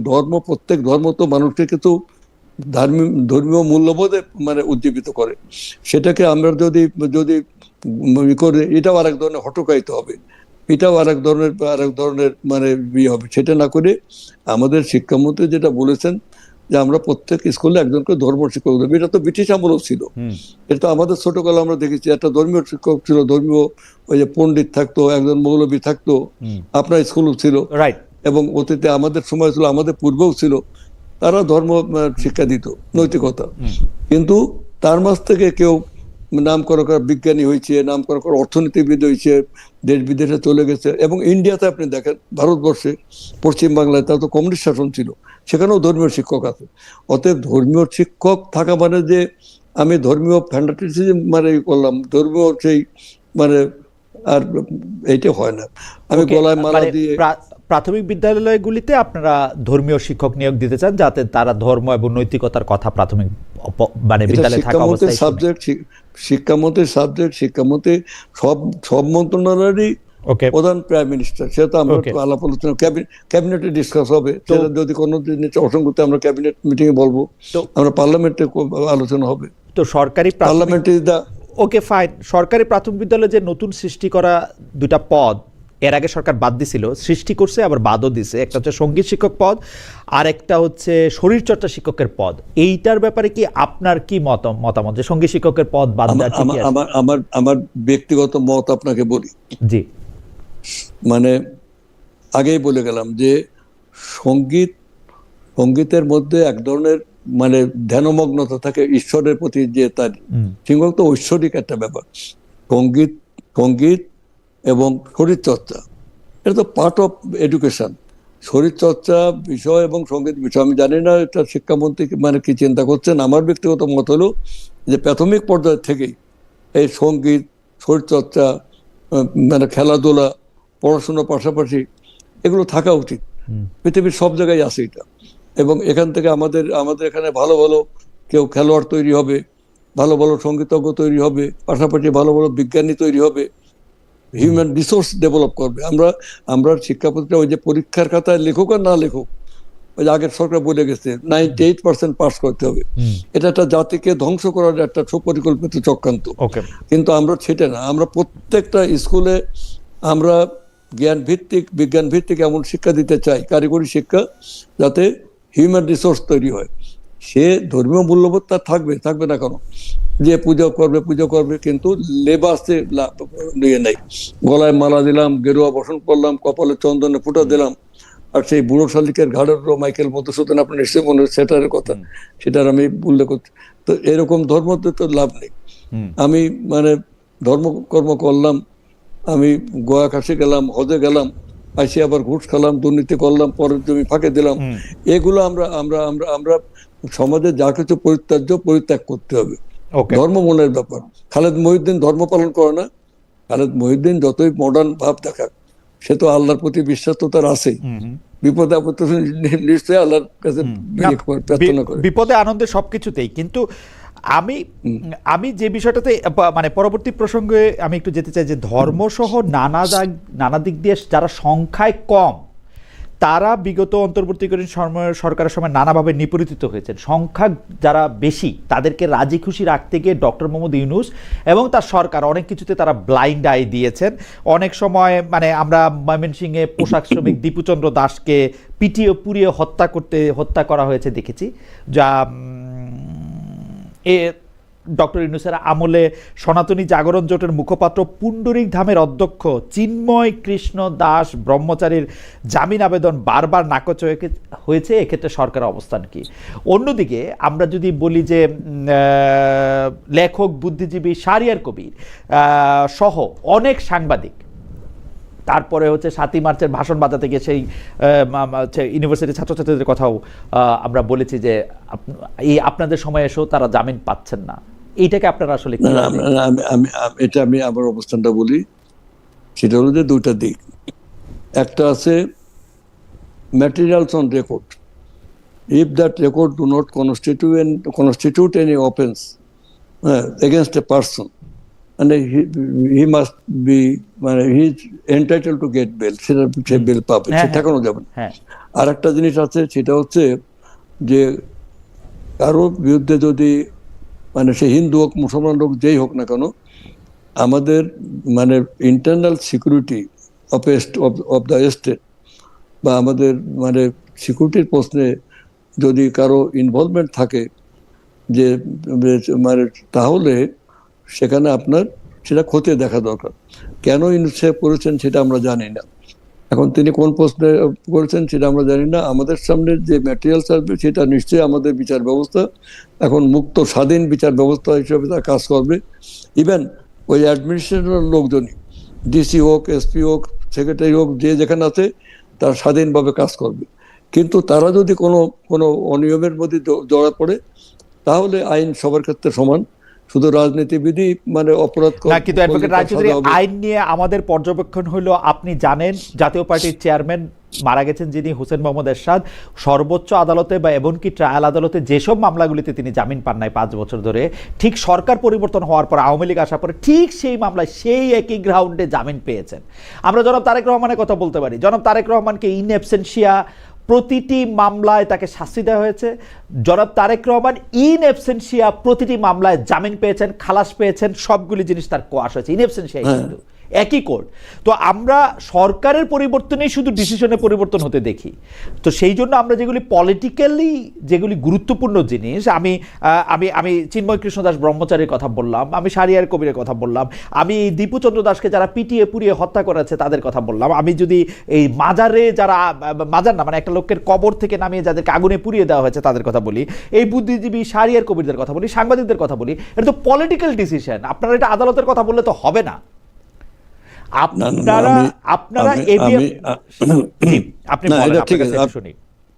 আমি বলি এটা পলিটিক্যাল ডিসিশন, এটাতে আপনি বলছেন অস্বীকার করি না, কিন্তু আগের এক সরকারের আমলে কোন প্রেক্ষাপটে তারা এই পলিটিক্যাল নিয়েছিল, কিন্তু ফ্যাসিবাদের আমলে, ফ্যাসিবাদ তো আমি আপনার সামনে আগে একবার ব্যাখ্যা করেছিলাম, নিশ্চয় মনে আছে, যে ফ্যাসিজম হচ্ছে, ফ্যাসিমো শব্দ ফ্রেঞ্চ ওয়ার্ড, ফ্যাসিমো থেকে ফ্যাসিজম। ফ্যাসিমো মানে বল প্রয়োগ। তো রাষ্ট্র পরিচালনার ক্ষেত্রে, রাষ্ট্র রাজনীতিতে কেউ যদি বল প্রয়োগ করে, তখন তাকে প্রথম তার টার্গেট করতে হবে বিরোধী দলকে। তাদের বিরুদ্ধে মিথ্যা মামলা, মোকদ্দমা, হয়রানি, গুম, খুন, অত্যাচার, নির্যাতনের বিরুদ্ধে, যেমন হিটলার যেমন গ্যাস চেম্বার মানে পুরে ইহুদিদের হত্যা করত। তো ফ্যাসিস্টরা এটা করে। যেমন চেঙ্গিস খান ছেলে তুলি, জেনারেল তুলি, সে যেখানে গেছে রাজ্য জয় করতে, প্রথমে যে সেখানে চেঙ্গিস খান আমলে সে ফ্যাসিস্ট ছিল। সেখানে প্রথমে লাইব্রেরি ধ্বংস করেছে, পুরক্ষেত্রে ধ্বংস করেছে, শিক্ষা প্রতিষ্ঠান ধ্বংস করেছে, তো ঠিক এই সরকার শিক্ষা প্রতিষ্ঠান ধ্বংস করলো, লাইব্রেরিতে পড়া বন্ধ করলো, মাদক দ্রব্যে সারা দেশ ছেয়ে গেল এবং তারা লুটপাট করলো এবং বিরোধী দলকে কণ্ঠরোধ করার জন্য মিথ্যে মামলা হামলা দিল। তাহলে এটা রাজনৈতিক উদ্দেশ্যে যে কাজগুলো ফ্যাসিস্টটা করলো, ফ্যাসিস্টের পতনের পরে পরবর্তী পরিস্থিতিতে দেখা গেল যে তারেক রহমানের বিরুদ্ধে বিএনপির মানে নেতাকর্মীদের বিরুদ্ধে 60 লক্ষ মিথ্যা মোকদ্দমা দিল, যে মামলা কোনো হয়নি, সেখানে একটা মামলা আছে। তখন মওদুদ সাহেব বেঁচে ছিলেন। মওদুদ সাহেব, মির্জা ফখরুল ইসলাম আলমগীর, আমাদের বারের প্রেসিডেন্ট, আমি, জয়নাল আবেদিন, আমরা ফকিরাপুল ওখানে যে একটা বাসে আমরা ঢিল মেরে ভাঙাচোরা করছি, যে পুলিশ আসলো আমরা সব দৌড়ে পালালাম। আমি তো দৌড়াতে তখনও পারতাম, এখনো পারি, এখন আমি প্রায় 80 এর সাথে সাংবাদিকদের জামিন না হওয়ার কি সম্পর্ক, বা ব্রহ্মচারীর জামিন না হওয়ার কি সম্পর্ক? আপনার এই পুরো বক্তব্যের সাথে এই জামিন না হওয়ার কি সম্পর্ক? জামিন না হওয়ার কোনো সম্পর্ক নাই, কিন্তু জামিন মানে মামলাগুলো তো আমাদের সময় দেয়া না, এখন মামলাগুলো এখন কোর্টে আসবে, মামলা খতিয়ে দেখা হবে, দেখে দেবে। আমরা কোর্টকে আমরা কোনো প্রভাব মুক্ত রাখতে চাই, বিচারালয় হবে। Court is under law and God, court is not under any authority or any man. যেমন আমি আমার জীবনে, আমি একসময় ল মিনিস্টারের দায়িত্ব ছিলাম, আমি কোনোদিন জজকে, ডিস্ট্রিক্ট জাজ বা সেশন জাজ, ইভেন মানে কোনো সময় আমি তাকে কোনোদিন বলি নাই যে এই কেসটা জামিন দিয়ে, কারণ এটা হলো কন্টেম্পচুয়াল। একজন মন্ত্রীও কন্টেম্প হতে পারে। এখন কোর্ট স্বাধীনভাবে কাজ করবে। আমার মনে হয় যে যাদের কথা আপনি বলছেন এরা নিশ্চয়ই ন্যায় বিচার পাবে, এবং সেই ন্যায় বিচার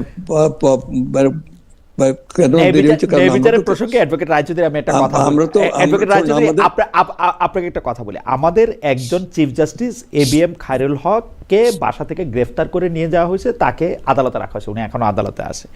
আমি এখন আইনমন্ত্রীকে বা অ্যাটর্নি জেনারেলকে, সেই সাবেক আইনমন্ত্রী, সাবেক অ্যাটর্নি জেনারেল বা আইন উপদেষ্টা অ্যাটর্নি জেনারেল, যাকেই পাই তাকে প্রশ্ন করি যে তাকে কেন গ্রেফতার করা হয়েছে। তো উনি বলে যে উনি যে এত বড় অন্যায় করে এই রায়টাকে ম্যানিপুলেট করলো। আমি বলি যে দেওয়া হয়েছে তো হত্যা মামলা, যাত্রাবাড়িতে কোথায় যেন একটা হত্যা মামলা, রায় উনি কিভাবে ম্যানিপুলেট করছে এইটা আলোচনায় নিয়ে আসেন। এখন এইটা তো মানে বাংলাদেশের আইন কেমনে চলতেছে এটা তো কিছু জিনিসে বোঝা যাবে অ্যাডভোকেট রায়চৌধুরী। না শোনেন, আমি আপনাকে বলি, জি, আমাদের সরকারের তো মাত্র আজকে হলো মার্চ, মানে এক মাস, ফেব্রুয়ারি মাসের 17 তারিখ, 1 মাস। আমরা 1 মাসে অনেক কাজ আমরা করে যাচ্ছি, কিন্তু অসাধ্য। এখন 1 মাসের পরে আমাদের এক এক করে তো আসবে। আইনমন্ত্রী যেটা বলেছেন সেটা ঠিক আছে। আমি শুধু এইটুকু বলতে চাই যে ফ্যাসিবাদী আমল আপনি এটা বলেন না কেন, এসকে সিনহারে কিভাবে অপমান করে জোর করে তাকে দেশ থেকে বের করে দিল। আচ্ছা, এর জন্য তো আওয়ামী লীগ গেছে খুশি হইছি। এসকে সিনহার প্রতি অন্যায়, বাংলাদেশ সাধারণ মানুষের প্রতি অন্যায়, গুম করা, খুন করা, ইলেকশন না দেওয়া, আওয়ামী লীগ গেছে খুশি হইছি।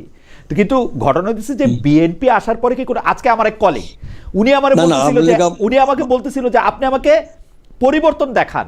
এখন আমার তো পরিবর্তন দেখাইতে হবে, আমি যে খুশি হয়েছিলাম আমি বলি, আওয়ামী লীগ আমলে যে সমস্ত অন্যায় অপরাধগুলো হয়েছে, জি, ডয়সে ভ্যালিতে বা পরবর্তী সময় ঠিকানা টিভিতে খালেদ মহিউদ্দিনকে তার প্রতিবাদ করতে দেখেছি আমি। আমি নিজেও একসময় নিউ ইয়র্কে গেছিলাম। আপনাকে আমরা মুক্ত মনের সাংবাদিক, এটা আপনাকে হয়তো বলবেন যে সামনে বলছি, আপনার খুশি করার তো কোনো কারণ ব্যক্তিগতভাবে সেনও করতে পারি, ছোট ভাই, কিন্তু খুশি করার কোনো কারণ। এখন আমার বক্তব্য হলো যে আমরা 1 মাস এসে আমরা দেশটাকে ঠিক করতে চাচ্ছি। বিচার বিভাগে খায়রুল হককে ওই ফ্যাসিবাদী আমলে কাউকে বের করে দেওয়া হচ্ছে, কাউকে জোর করে দেওয়া হচ্ছে। যেমন ধরেন আমার আপন ভাই বিএনপির আমলে ডিসি ছিল, নীলফামারীর ডিসি, বিএনপি আমলে জয়েন্ট সেক্রেটারি ছিল, এডিশনাল সেক্রেটারি ছিল। সে জীবনে 1 কাপ চা কারোর কাছে খায়নি, পরিচ্ছন্ন মানুষ। সে এডিশনাল সেক্রেটারি ছিল, ম্যাডাম তাকে জয়েন্ট সেক্রেটারি করে গেছেন। তারপরে ওই সময়টা পরবর্তী সময় তত্ত্বাবধায়কের আমলে ওই যে 111 পরে সবাই একসাথে প্রমোট হয়েছে, তার হইলো। তাকে আমার ভাই বলে তারা সেক্রেটারি করলো না, বহু লোককে এভাবে করে নেই। হ্যাঁ, এবং পরবর্তী সময় যারা রেট্রোস্পেক্টিভ এফেক্ট পায় সে দরখাস্ত করবে না, না দাদা আমার তো এরকম শত লোককে, শিক্ষিত লোক, ঢাকা ইউনিভার্সিটি ইংলিশ এরকম তো হয়েছে। তো সেই জন্য আমার বক্তব্য হলো যে তারা এগুলো করেছে, তারা খায়রুল হককে প্রধান বিচারপতি করে কিছু অ্যামেন্ডমেন্ট বাতিল করে সে মনে হচ্ছে তখন আওয়ামী লীগের সভাপতি সুপ্রিম কোর্টে, এরকমও তো ছিল। তারপর আমরা বলতে চাই ফ্যাসিস্ট আমলে যা কিছু ছিল সবকিছু তো মানে জলাঞ্জলি গেছে, ফ্যাসিবাদে গেছে, একই মানে আমার ওই জুলাই আমার অভ্যুত্থানের ক- মাধ্যমে। আমার শুধু আবেদন অ্যাডভোকেট রায়চৌধুরী, আপনি বাংলাদেশের শুধু মন্ত্রী না, আপনি একজন আইনজীবী এবং আইন পেশায় বোধহয় আপনার 40 বছরের, আমি জানি না মানে 4 দশক, কারণ আপনি যেহেতু রাজনীতিও ছিলেন, মন্ত্রীও ছিলেন। 48 বছর 48 বছর, আইন মানে পেশায়। মানে হ্যাঁ, মানে মানে আমি 50 বছরের কাছাকাছি। সিনিয়র অ্যাডভোকেট, এবং সিনিয়র বাংলাদেশের মোস্ট লোক এখন, যিনি সিনিয়র এখন, মোস্ট লোক আছে আমরা দুইজন এখন সিনিয়র মোস্ট, আমি এবং জয়নাল আবেদিন, জি এবং আমরা একই বয়সী। সেই জায়গা থেকে আমি একই সাথে বলি আমরা, যে, সেই জায়গা থেকে আমি বলি যে যার বিরুদ্ধে যা অভিযোগ, তাকে সেই অভিযোগেই তার বিরুদ্ধে এটা আনা হোক, সেটা নিশ্চয়ই আমরা এই সরকার থেকে আশা করবো। আপনি দেখেন আমাদের একজন দর্শক আবরার নাফিস, আমরা সেটাই করবো। উনি দুটি মন্তব্য করেছেন। এটা হচ্ছে, খালেদ বাংলাদেশের মুসলমানদের সাথে ইনজাস্টিস হইতেছে সে কথা বলেন না কেন আপনি? আমি অবশ্যই বলি যে মুসলমানের সাথে ইনজাস্টিস হইতেছে কিনা সেটা আমি, তবে এক সময় তো শুধুমাত্র দাড়ি টুপি দেখার কারণে অনেকের প্রতি ইনজাস্টিস হয়েছে, সেইটার ব্যাপারেও আমি প্রচুর, আমি এটা বলছি, লিখছি, আপনার আমার নামে এটা দিলে আপনি পাবেন। আরেকটা ব্যাপার হচ্ছে, মুরগি কবির এত আপনার খাতির কিসের? জনাব, আমি আপনাকে একটা কথা বলি, আরেকটা মানুষের নাম মানে আমার সাথে কোনো খাতির নাই, বাট আমি জাস্টিস চাই। না, আমি ওই কথার উত্তর দিই। জি জি জি, মুসলমানের বিরুদ্ধে একটা ধর্মপ্রাণ মুসলমানদের উপর তো অবিচার করা হয়েছে। জি, তারা দাড়ি টুপি রাখলে পরে তাকে মানে ইয়ে করেছে। এরা আমরা মিলাদ মাহফিল করতে দেয়নি, ইফতার পার্টিতে ইফতার কেড়ে নিয়ে চলে গেছে, ধর্মপ্রাণ মুসলমানরা রোজা রেখে সেখানে বই করতে হয়েছে, এরা তো এরা করছে, এটা তো অবভিয়াসলি করছে। ওই দর্শকের যে বক্তব্য, এটা সঠিক, আমি নিজে বলছি। আমিও মনে করি যে ওই দর্শকের বক্তব্য সঠিক। একটা সময় পর্যন্ত শুধুমাত্র দাড়ি টুপি তো না, আওয়ামী লীগের এগেনস্টে কেউ কোনো কথা বললে, যারা বামপন্থী রাজনীতি করেছেন, বামপন্থী রাজনীতিবিদদের মধ্যেও অনেকে সাংঘাতিক রকম নিপীড়নের শিকার হয়েছেন। এমনকি যারা প্রকাশ্যে ঘোষণা না দিয়েছেন যে তারা আওয়ামী লীগ করেন না, তারাও নিপীড়নের শিকার হয়েছে। মানে এক অদ্ভুত। কিন্তু আমরা নিজেদের কথা না বলি, আমরা একটু পরবর্তী প্রসঙ্গে যাই। 24 আগস্টে আওয়ামী লীগ সরকারের, মানে 2024 আগস্টে আওয়ামী লীগ সরকার পতনের পর বেগম খালেদা জিয়া কিন্তু বলেছিলেন যে প্রতিশোধের প্রতিহিংসার রাজনীতি বিএনপি করবে না। পরে তারেক রহমান, যিনি চেয়ারম্যান হয়েছিলেন বা ভারপ্রাপ্ত চেয়ারম্যান ছিলেন, তিনি তার কর্মীদের সঙ্গে কথা বলার সময়, তার নেতৃবৃন্দের সঙ্গে কথা বলার সময় বারবার এরকম একটা ধারণা দিয়েছিলেন যে তিনি আসলে এরকম প্রতিশোধের রাজনীতি করতে চান না। কিন্তু গত রাতে আমরা জেনারেল মাসুদউদ্দিন, লেফটেন্যান্ট জেনারেল অবসরপ্রাপ্ত মাসুদউদ্দিন, যিনি 111-এর অন্যতম কুশীলব বলা হয় যে জনাব তারেক রহমানকে নিপীড়ন নির্যাতনের জন্য তিনি অনেকটা দায়ী, তাকে আমরা গ্রেপ্তারতে দেখলাম। আবারও ইতিহাসের কথা বলি, আমরা ইতিহাসে এটাকে কিভাবে দেখব? যে মানে একটা প্রতিশোধ স্পৃহা হিসাবে, নাকি কি হিসাবে আমরা এটা কি হিসাবে দেখবো আসলে? আপনি যদি আমাদের, আচ্ছা, আমি একটু ঘুরে উত্তরটা দিই। জি, মানে জুলাই গণ অভ্যুত্থানের পরে ছাত্র জনতার ছাত্র শিক্ষক কৃষকের, এটা তো একটা ইতিহাস আছে, একদিনে হয়নি, 18 বছর 20 বছরের সংগ্রামের মাঝে। যাই হোক, এই জুলাই অভ্যুত্থানের পরে যে প্রধানমন্ত্রী পালিয়ে গেল, সমস্ত এমপিরা পালিয়ে গেল, মন্ত্রীরা পালিয়ে গেল, মেয়ররা পালিয়ে গেল, উপজেলা চেয়ারম্যানরা পালিয়ে গেল, ইউনিয়ন চেয়ারম্যানরা পালিয়ে গেল, জেলা চেয়ারম্যান পালিয়ে গেল, আওয়ামী লীগের বড় বড় আইনজীবীরা পালিয়ে গেল।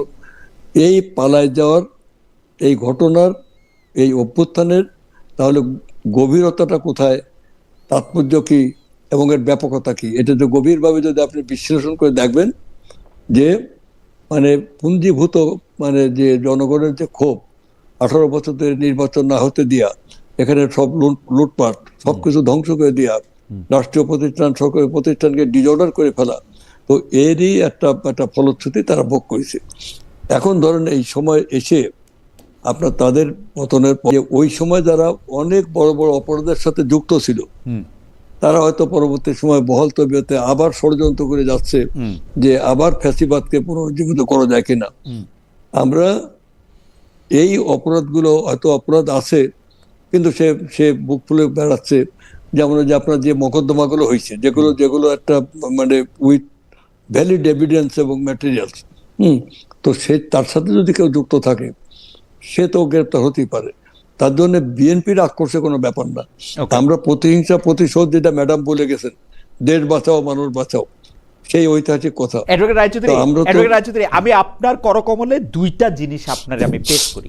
এক হচ্ছে যে ঠিক আছে, মানে ডিবির দায়িত্বে যিনি আছেন ডিআইজি শফিকুল, সজ্জন মানুষ, উনি বলছেন যে তার বিরুদ্ধে মামলা আছে, আমরা তাকে গ্রেফতার করছি। কিন্তু আমি আপনাকে লিস্ট দিব না, প্রকাশ্যে লিস্ট দিলে মানুষ আবার মনে করবে আমি তাদের গ্রেফতার চাই কিনা। মামলা আছে এরকম লোককে কিন্তু সরকার গ্রেফতার করতেছে না, জীবিত মামলা আছে এরকম লোককে সরকার গ্রেফতার করতেছেন। তার মানে কি সরকারের একটা পিক অ্যান্ড চুজ আছে। জনাব তারেক রহমান নিশ্চয়ই স্বরাষ্ট্রমন্ত্রীকে অথবা এই যে ডিবি ডিআইজি অথবা ঢাকার কমিশনারকে উনি বলছেন যে ওকে গ্রেফতার করেন। আপনার এরকম মনে হয় না? এটা আপনার ধারণা প্রসূত, এটা ধারণা সম্পূর্ণ মিথ্যা। কারণ কথা হলো যে তারেক রহমান সাহেব এইসব নিয়ে চিন্তার মধ্যে নাই। আচ্ছা, এসবে কোনো গুরুত্ব আমরা দিই না। তারেক রহমানের সরকার, তারেক রহমান এটা নিয়ে চিন্তাও করেন না, গুরুত্ব সেখানে। তারেক রহমান প্রথম থেকে আমাদের কমিটমেন্টগুলো আমরা বাস্তবায়ন করতে ব্যর্থ। এখানে আইন প্রয়োগকারী সংস্থা যদি অধিকতর ভালো মানুষ সে যে সরকারের মানে আস্থাভাজন হতে চায়, সরকারকে খুশি না করতে সেটা সরকার সেটা মানে গ্রহণ করবে না। তারেক রহমান সরকার সেটা গ্রহণ করবে না। না, সরকারকে এগুলিতে সরকার খুশি হয় কিন্তু। কারণ আমি 2018 ইলেকশনের পরে দেখছি যে এরকম একটা গুজব ছিল, শেখ হাসিনা কিছু জানতেন না, পরে দেখা গেছে যারা এগুলি করছে তাদের সবাইরই পুরস্কার দেওয়া হয়েছে। শেখ হাসিনা তোর এভিডেন্স রয়ে গেছে যে হেলিকপ্টারে গুলি করো, মানে কর্ডার, এটাও আমি বলছি। ওকে, ঠিক আছে, কিন্তু কিন্তু আপনার কাছে মনে হয় না যে জনাব তারেক রহমান এটাতে ইন্টারেস্ট নিছে বা জনাব সালাউদ্দিন সাহেব এটাতে ইন্টারেস্ট নিছে যে ভাই আমরা ওনার জন্য বিকৃত হয়েছি, এখন ওনারে ধরে নিয়ে আসো? এটা প্রশ্ন উঠতে, এটা প্রশ্ন না। তারেক রহমান এর ঊর্ধ্বে, অনেক ঊর্ধ্বে, এগুলো না, এই প্রতিশোধের মধ্যে নাই। যেটা তার বিরুদ্ধে মানে সুনির্দিষ্ট কোন অভিযোগ থাকলে তারা হয়তো হতে পারে, সেটা তাদের ব্যাপার। ওকে, যদি ওনার ঠিক আছে। আমাদের একজন দর্শক আপনার কাছে আমাদের দর্শক একটা আপনার কাছে অন্য প্রশ্ন করেছেন, যে উনার নাম হচ্ছে রানা বাবু। উনি প্রশ্ন করেছেন যে খালেদ মন্ত্রীর কাছে জানতে চান উনি সরকারি গাড়ি ব্যবহার করছেন কিনা। এটা আপনি উত্তর দিতে চাইলে দিতেও পারেন, দর্শকদের প্রশ্ন এটি। মন্ত্রী তো সরকারের সম্পত্তি, মানে মন্ত্রী তো স্বাধীনতা কিছু নাই। মন্ত্রীরা রাষ্ট্র এবং সরকারের, মানে সরকারের মন্ত্রী। কোথায় লাগছে অ্যাডভোকেট রায়চৌধুরী? বলি, প্রধানমন্ত্রী ঘোষণা দিয়েছেন তিনি সরকারের তেল ব্যবহার করবেন না, মন্ত্রীরা সেটা অনুসরণ করতেছেন কিনা সেটা একটু আমাদের জানতে হয় তাই আর কি। আমরা ব্যক্তিগত কোনো গাড়ি এটা আমরা ব্যবহার করছি না। একটা গাড়ি যেটা সব মন্ত্রীর জন্য বরাদ্দ সেটা আছে, মানে প্রাইম মিনিস্টার যদি সরকার তেল ব্যবহার না করে কোনো মন্ত্রীরাই সেটা করবে না। এখনো পর্যন্ত কিছু তেল, যেমন ধর বাড়তি তেল লাগে, হয়তো 12 লিটার তেল দেওয়া হলো, কিন্তু আমি যাচ্ছি মাগুরায়, ফিরে আসছি, বাকি তেলটা তো আমরা কিনে নিই। অতএব আমরা সব তেল সরকার, এবং আমরা সরকারের যে অফিসে যে দুপুরবেলা কোনো সময় লাঞ্চ করলাম নিজের পকেটের টাকা দিয়ে করি, চা বিস্কুট নিজের পকেটের টাকা দিয়ে করি। আমরা এই বাহুল্যর মধ্যে নেই। অফিসে যে আমরা মানে 70% লাইট অফ করে দিই, আগে সব অফিস চেক করি, সব অফ করে দিই, কারণ এখন তেলের সংকট আছে। আমাদের কিচ্ছু তো আপনি বলবেন না। ওকে, আমি মাংস খাই না। আচ্ছা, না আপনি তো ধনাঢ্য ব্যক্তি, মানে আপনার তো টাকা পয়সার অভাব না, আপনি তো টাকা মানে মন্ত্রীর বেতনের জন্য তো আর আপনার অপেক্ষা করে মাংস খাওয়ার জন্য মন্ত্রীর বেতনের জন্য ওয়েট করতে হয় না। এটা আপনার ডিসিশন, এটা আপনার ডিসিশন যে আপনি হয়তো না সে যতদিন ওকালতি করতাম ততদিন ঠিক আছে। এখন তো আমার টাকা থাকতেও কবে মাসের ওই ইয়েটা পাবো, বেতনটা পাবো, এই সামান্য কিছু টাকা। না, আমার কাছে মনে হয় যে আমরা আপনি যে প্রসঙ্গটা শুরু করেছিলেন বা কিছুটা বলেছিলেন সেটা নিয়ে আপনাকে একটু প্রশ্ন করি, যে যাত্রাপালা আয়োজনে অনুমতি দিতে অনেক ডিসি সাহেব ভয় পাচ্ছেন বা গড়িমসি করছেন বলে আমরা খবর পাচ্ছি। এই 1.5 বছরে আমরা যা দেখেছি ঢাকা সহ বিভিন্ন এলাকায় অসংখ্য কনসার্ট, গান, এগুলি টিকিট বিক্রি করার পরও বাতিল হয়েছে, যেখানে আসলে সরকারি নিষেধাজ্ঞা আরোপ করেছে কিছু কিছু ক্ষেত্রে। আপনি এগুলি কিভাবে ডিল করবেন? মানে শোনো, এটা আমাদের সংস্কৃতি বিষয়ক মন্ত্রণালয়ের আওতায়। এখন একটা ব্যাপার যে, যেমন ধরেন হাতির জেলে কনসার্ট করার জন্য অন্তত মানে মিনিমাম 30টা দরখাস্ত এসছে, কনসার্ট করবে, টোটাল হাতির জেলটা ওদের দিয়ে দিতে হবে। পরে খোঁজ নিয়ে জানতে পারলাম এরা ইভেন্ট ম্যানেজমেন্টের এটা করা, এরা মানে এক এক জায়গায় টিকিট বিক্রি করবে, এক এক জায়গায় করবে, সেটা তাতেও অসুবিধা নেই। কিন্তু বিশৃঙ্খলা যদি তৈরি হয়, সেজন্য আমরা দেব নিশ্চয় দিচ্ছি। যেমন এখানে আপনার স্বাধীনতা দিবস, এখানে ঢাকা বিশ্ববিদ্যালয়ের চারুকলা বিভাগ বা ঢাকা বিশ্ববিদ্যালয়ের মিছিলটা কোন দিক দিয়ে যাবে, তারপরে বাংলা শিল্পকলা একাডেমিতে কোন কোন শিল্পী গান করবে, তারপরে বাউল সঙ্গীত তারা কোথায় করবে, লালন সঙ্গীতের টোটালটা মিলে আমরা একটা কোঅর্ডিনেশন করে, যদিও প্রচন্ড ব্যস্ততার মধ্যে আমাদের এই কাজগুলো করতে হচ্ছে, আমরা এটা ঠিক করছি। আমরা সংস্কৃতি বিষয়ক মন্ত্রণালয়ের সবকিছু না, হাতের জেল কর্তৃপক্ষের অনেকে এসছে আমাদের কাছে অনুমতি নিতে। আমরা বলছি আমরা তো অনুমতি দিলে হবে না, আগে ওরা যদি অনুমতি দেয় তার সঙ্গীতে এটা আমাদের আপত্তি নেই, কিন্তু একসাথে যদি 30টা বা 50টা দরখাস্ত করে নিশ্চয়ই সেখানে আমাদের হিসাব করে দিতে হবে এটা করছে কেন। তারপরে কেউ বলছে যে আমরা 1 মাস ব্যাপী করবো, যেটা আসলেই বাংলার সাহিত্য সংস্কৃতির দিকে এটা এক্সামিন করতে হবে, করে আমরা দেব। এটা নিয়ে বন্ধ হবে না, কিছু বন্ধ হবে না। যেটা যেটা পরিচ্ছন্ন সেটা চলবে, যেটা পরিচ্ছন্নতা নাই, যেটা আমাদের ধর্মীয় মূল্যবোধের পরিপন্থী, যেটা আমাদের নৈতিকতা বিরোধী, যেটা আমাদের তরুণ প্রজন্মের কাছে করা, এটা আমরা যেমন মাদক নির্মূলের জন্য প্রতিজ্ঞাবদ্ধ, আমরা ঘুষ দুর্নীতি বন্ধ করার জন্য চাচ্ছি, আমরা পরিচ্ছন্নতার বাদে আমরা এগিয়ে যেতে চাই। আপনি নিশ্চিন্ত থাকেন। হ্যাঁ, আপনি দেশে থাকলে আপনাকেও ধরতাম, কিন্তু আপনি তো দেশের বাইরে। না, আমাকে ধরতেন কি করতে, আমি জানি না, জেল দিয়ে দিতেন নাকি?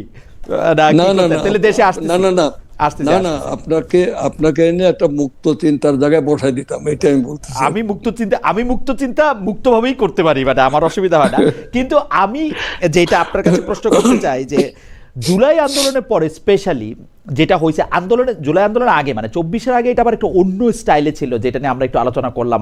কারো যদি দাড়ি টুপি থাকে সেইটার একটা ফ্রেমিং ছিল, কারে কিভাবে ভিলেন বানানো হবে সেটা একটা ভিলেন ছিল। কিন্তু জুলাই আন্দোলনের পর আমরা দেখছি যে শিল্প সংস্কৃতি ক্রীড়া সব ক্ষেত্রে একটা ট্যাগিং করা হয়েছে, উবক ফেসিবাদের দোসর।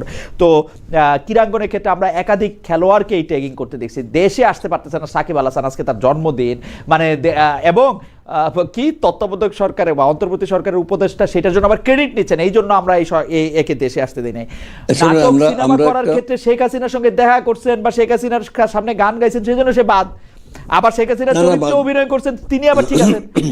এক অদ্ভুত অবস্থা এটার মধ্যে ছিল। এর থেকে আমি একটু মাঝখানে বলে রাখি, আসিফ আকবর কে অনেক বছর গান গাইতে দেওয়া হয় না, কারণ উনি বিএনপি সমর্থক। নেন্সিকে অত্যাচার বিএনপি সমর্থক, আওয়ামী লীগ করছে এইগুলি কিন্তু ঠিক আছে, কিন্তু এই বিএনপি আসলে কি করে এটা দেখার অপেক্ষায় আপনি পরশুদিন থেকে দেখবেন। আমরা এর আগে কয়েকদিন আগে আমাদের কাছে একটা আসলো যে আমরা অন্তত বিভিন্ন রাষ্ট্রীয় সাংস্কৃতিক অনুষ্ঠানে দাওয়াত করে এরকম 50 জন বিদগ্ধ সংস্কৃতি বিভিন্ন ধারায় নাটক, তারপরে এই যে আপনার সঙ্গীত, নৃত্যকলা, হ্যাঁ, এসবে আমরা 50 জনের নাম লিস্ট করে দিতে। সেখানে আমরা রামেন্দ্র মজুমদার নাম দিয়েছি, কারণ সে ঢাকা থিয়েটার, তারপরে যে বাংলাদেশ থিয়েটার, এগুলোতে ফেরদৌসী মজুমদার, রামেন্দ্র মজুমদার অভিনয়, মুনতাসির মামুন, আপনি সব জানেন, ঢাকার জানতো। হ্যাঁ, তারপরে এগুলো তো এদেরকে বাদ দিয়ে তো দেওয়া যায় না, আমরা এদের নামও ইনক্লুড করেছি। আমরা সেই ওই যে কে বলে ওই যে শাইখ সিরাজ, তার নাম আমরা দিয়েছি, যারা এইসব জগতের সাথে আছে। আবার আমাদের জাসাতে যারা আছেন তাদের নামও দিয়েছি। সবকিছু মিলে আমরা একটা লিস্ট করে দিয়ে দিয়েছি। আমরা ওই যে আপনার 26শে মার্চের যে শিল্পকলা একাডেমিতে যে হবে, এটা জাতীয় ভিত্তিক একটা অনুষ্ঠান। সেখানে আপনার এই আলোচনা সভা, তারপরে সাংস্কৃতিক অনুষ্ঠান, সেখানে আমি চিফ গেস্ট রাখি। সেখানে আপনার যেসব শিল্পীরা গান করবে, ডিজি আমাদের কাছে একটা লিস্ট করে দেখালো, আমরা ওকে করে দিছি। সেই লিস্টের মধ্যে দেখা যাচ্ছে যে সেখানে আপনার ওই আগের আমলেও যারা গান গেছে, এই আমলেও তারা আছে, আগের আমলে যারা সুযোগ পায়নি তারা আছে। আগের আমলেও তো অনেক প্রতিভাবান শিল্পী, আমরা ডিসক্রিমিনেট করব না, আমরা একেবারেই যার যেটা প্রাপ্য সেটা আমরা দিতে চাই। ওকে, একজন দর্শক প্রশ্ন করেছেন, ওনার নাম আমিনুর ইসলাম, উনি প্রশ্ন করছেন আবুল সরকারের জামিন হবে কিনা। আমি আগেই বলেছি যে এটা তো কোর্টের ব্যাপার। জি, কোর্ট উন্মুক্ত স্বাধীন। ওকে, যদি জামিন হওয়ার মতো ম্যাটেরিয়ালস থাকে, মানে law will take it own course, court definitely will grant bail, এটা কোনো সমস্যা নেই। আর এখন যদি আমি কোর্টে থাকতাম তাহলে রেকর্ডটা দেখে আমি বলতে পারতাম যে জামিন হবে, তাহলে আমি মানে তার কাছ থেকে মানে মিনিমাম ফি নিয়ে আমি করে দিতাম। কিন্তু শিল্প সাহিত্যিক সংস্কৃতিবিদদের যাদেরকে ট্যাগিং দেওয়া হচ্ছে তাদেরকে আপনার এরকম ট্যাগিং এর মধ্যে রাখছে না। যেমন আমার এখানে চলচ্চিত্র শিল্পী সমিতির নেতা জায়েদ খানের অনেকবারই দেখা হয়েছে। তার কাছে আমি জানতে চাই যে তোমার কি মানে আপনার কি দেশে যাইতে কোনো সমস্যা আছে? উনি বিচিত্র হাসেন, মানে আমি জানি না মানে ব্যাপারটা কি, মানে উনি যদি সে পালানোর দলে থাকেন তাহলে তো উনি নিজেই পালিয়ে গেছেন।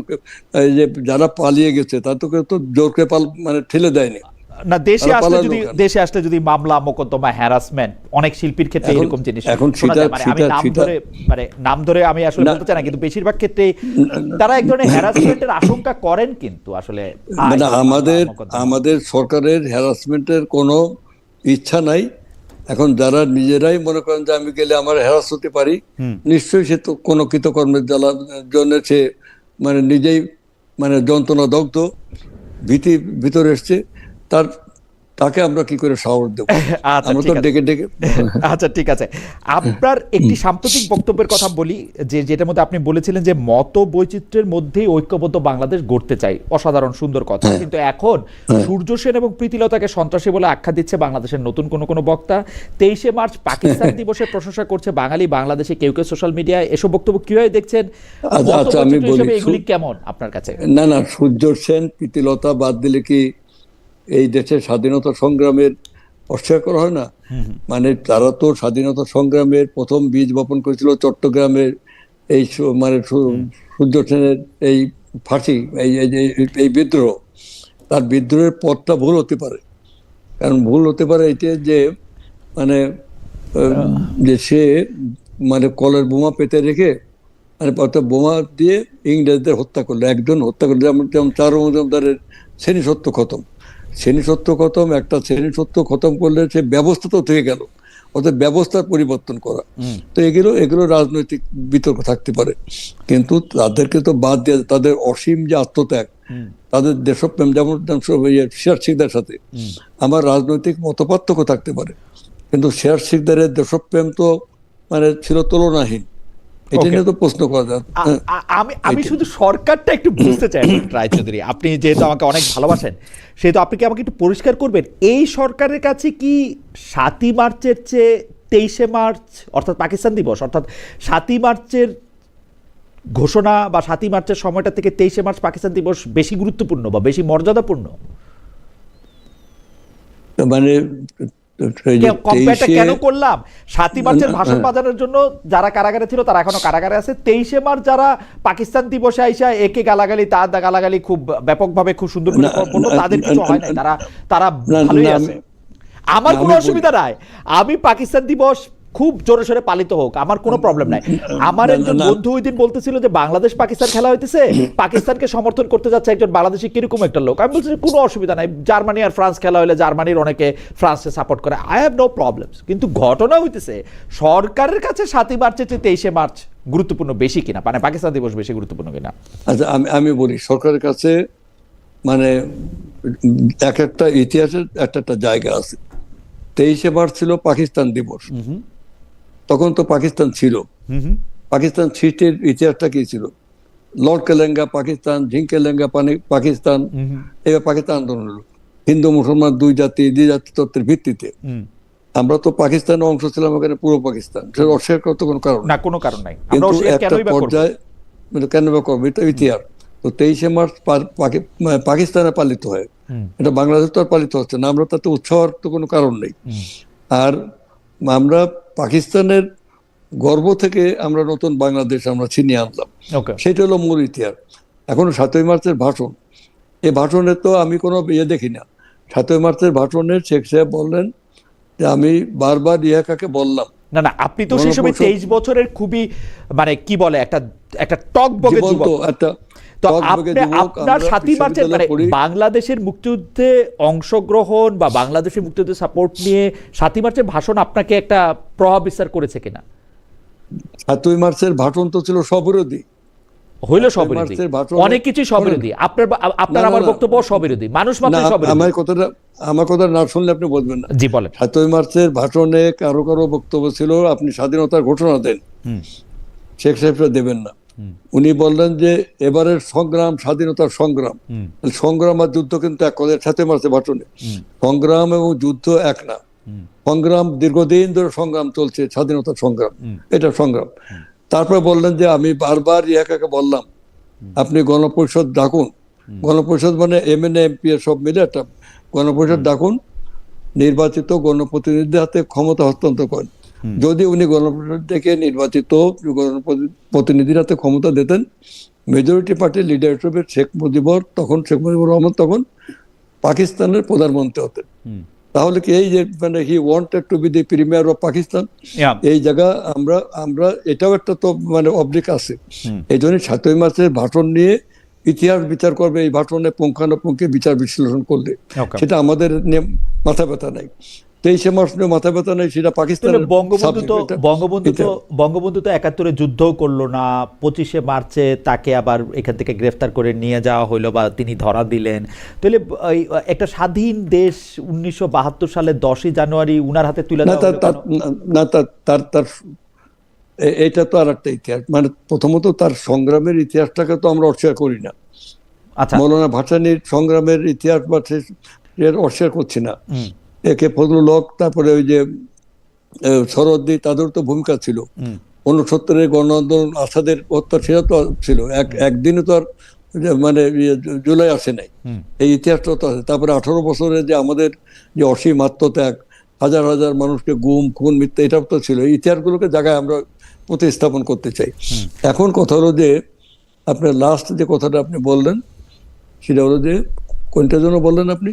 না, আমি বললাম যে তাহলে বঙ্গবন্ধুর হাতে পুরো বাংলাদেশটা তুলে দেওয়া হলো কেন? উনার তো আর কোনো পাকিস্তানের প্রধানমন্ত্রী হইতে চাইছিল এবং নানা কারণে আমার কাছে মনে হয় যে উনি, কারণ হচ্ছে যে পাকিস্তান স্বীকৃতি দেওয়ার আগেই উনি পাকিস্তানের প্রধানমন্ত্রীকে ইন্ডিয়ার রক্তকে উপেক্ষা করে। না, এটা না, এটা হলো যে তখন যে MNA এবং MPA 313 জন ছিল, MPA 165 জন MNA, এরা ইলেক্টেড মানে ফ্রম আওয়ামী লীগ।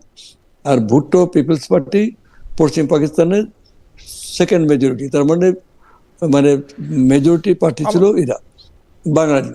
তো এখন যখন স্বাধীনতা ডিক্লারেশনের পরে এই যে এদেরকে এই যে গণপরিষদ হলো, কনস্টিটিউয়েন্ট অ্যাসেম্বলি, অর্থাৎ MCA, they became the member of constituent assembly, অর্থাৎ সংবিধান পরিষদের মতো। সেখানে এনে শেখ সাহেবকে, সৈয়দ নজরুল ইসলাম ছিল রাষ্ট্রপতি, তাজউদ্দিন সাহেব প্রধানমন্ত্রী, এবং রাষ্ট্রপতি ছিল শেখ মুজিবুর রহমান, অস্থায়ী রাষ্ট্রপতি ছিল মানে সৈয়দ নজরুল ইসলাম।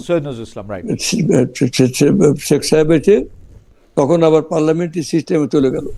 শেখ তাজউদ্দিন সাহেব প্রধানমন্ত্রী, পার্লামেন্টারি সিস্টেমে উনি প্রধানমন্ত্রী হলেন, মোহাম্মদ আলী হলো রাষ্ট্রপতি। এরপরে উনি মোহাম্মদ আলীকে সরাই দিয়ে উনি নিজে প্রধানমন্ত্রী হলেন, মোহাম্মদ আলীকে ল মিনিস্টার করলেন। সেটা ঠিক আছে, কিন্তু কথা হলো যে তাদের ব্যাপার, এটা নিয়ে আমরা তো বিতর্ক করছি না। আচ্ছা, এটা আওয়ামী লীগের ব্যাপার আপনি বলছেন। আচ্ছা ঠিক আছে, না আমি তো বিপ্লবী না, আপনার কথার উত্তর দিই। সেখানে তো বিপ্লবী সরকার হয় নাই। যদি এমন হতো যে একটা বিপ্লবী সরকার হয়েছে, তাহলে শেখ সাহেবের দায়িত্ব না দিয়ে বিপ্লবী সরকার হাতে দায়িত্ব দিত।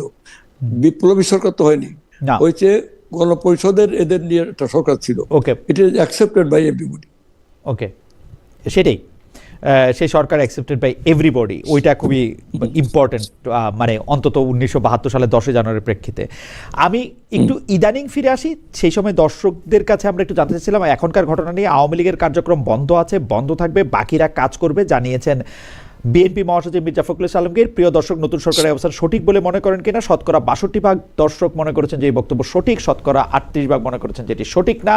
আমি এই প্রেক্ষিতে আপনার কাছে একটু প্রশ্ন করতে চাই, সেটি হচ্ছে ডক্টর ইউনূস সরকারের সময় আওয়ামী লীগ নিষিদ্ধের দাবিতে জামায়াত শিবির বা সাথে এনসিপির যে মাঠের আন্দোলন, সেখানে আসলে অংশগ্রহণ করে নাই বিএনপি। আপনার দল হিসেবে আওয়ামী লীগের বিচারের পক্ষে থাকলেও নির্বাহী আদেশে রাজনৈতিক নিষিদ্ধের পক্ষে আপনারা বলেন নাই কখনোই।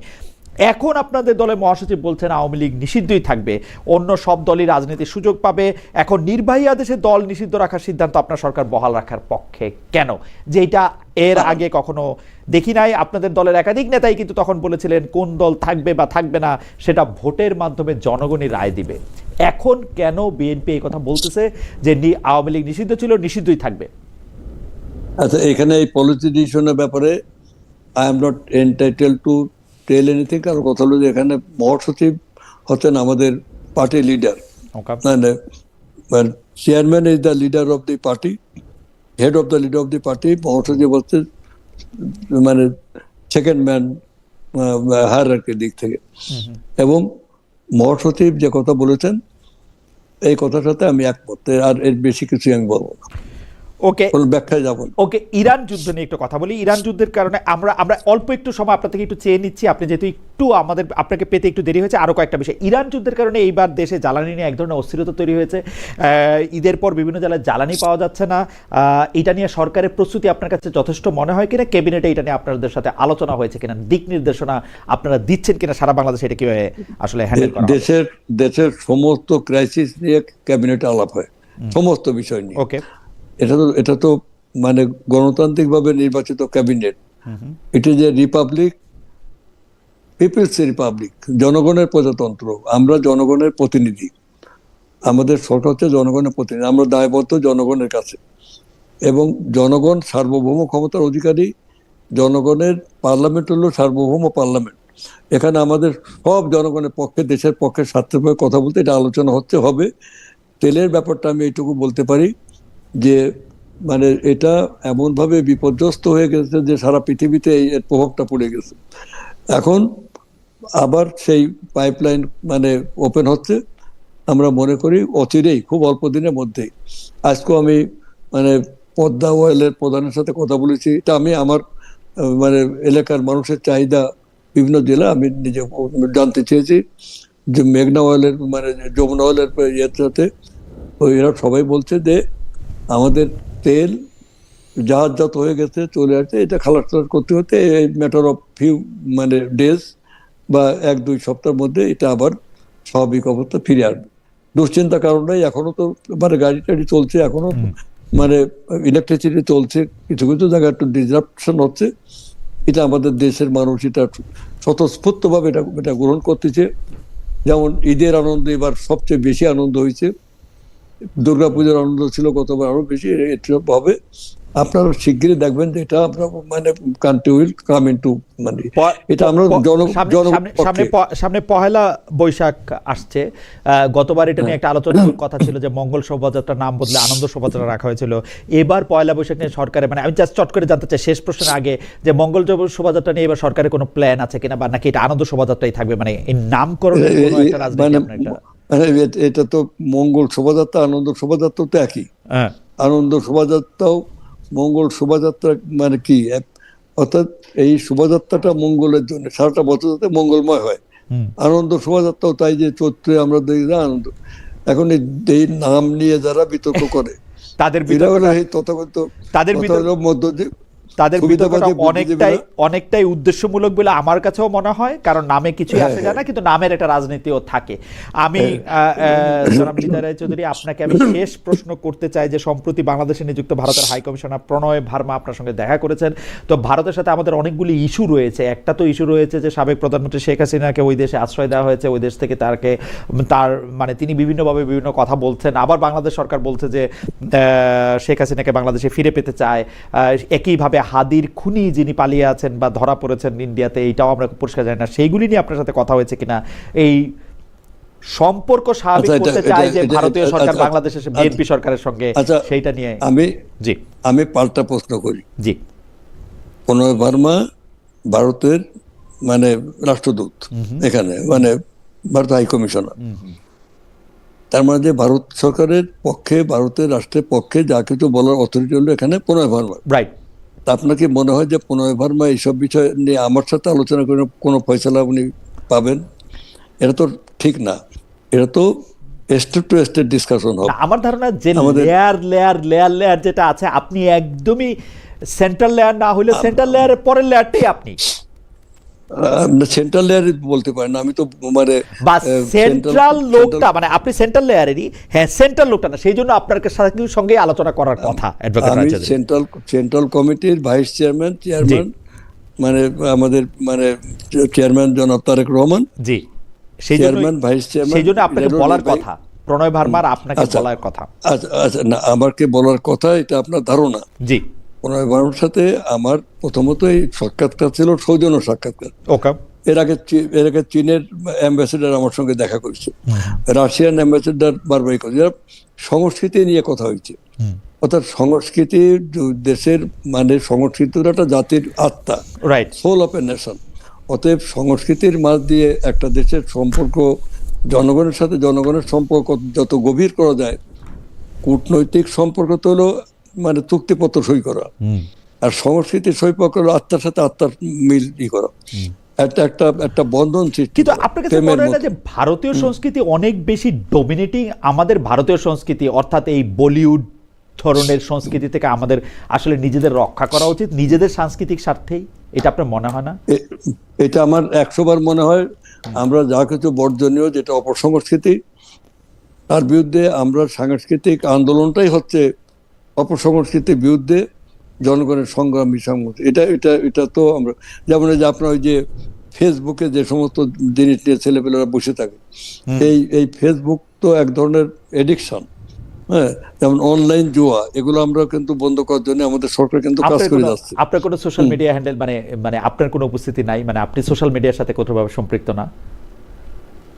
অ্যাডভোকেট সোশ্যাল মিডিয়ার সাথে সম্পর্ক থাকবে না কেন? আমি সোশ্যাল মিডিয়ার সাথে আমিও সম্পর্কিত। আমি ফেসবুক চালাই, ইউটিউব চালাই, আমি অত বেশি সময়ও পাইনি। হ্যাঁ, আমার তো ফেসবুক আপনি কি করেন ফেসবুক ইউটিউবে? আমাদের মানে আনুষ্ঠানিক ইন্টারভিউ আমরা একদম শেষ পর্যায়ে, আপনি ফেসবুক ইউটিউবটাকে আসলে কিভাবে ব্যবহার করেন? আমি উল্টো পাল্টা কোনো ওই স্ট্যাটাস দিয়ে বেড়াইনি। আমি ফেসবুকে দেখি যে না, আমি খুব রিয়ার স্ট্যাটাস দিই, কিন্তু আমি নিজের প্রচারটা অত মানে নিজেরও তো প্রচারের যোগ্য মনে করি না, আমি ওটা করতেও চাই না, মানুষ করুক। আর ইউটিউবে নানান রকম আছে। ইউটিউবে আমাদের বিপক্ষে কে কি বলতেছে, পক্ষে কে কি বলতেছে, এটা শুনি।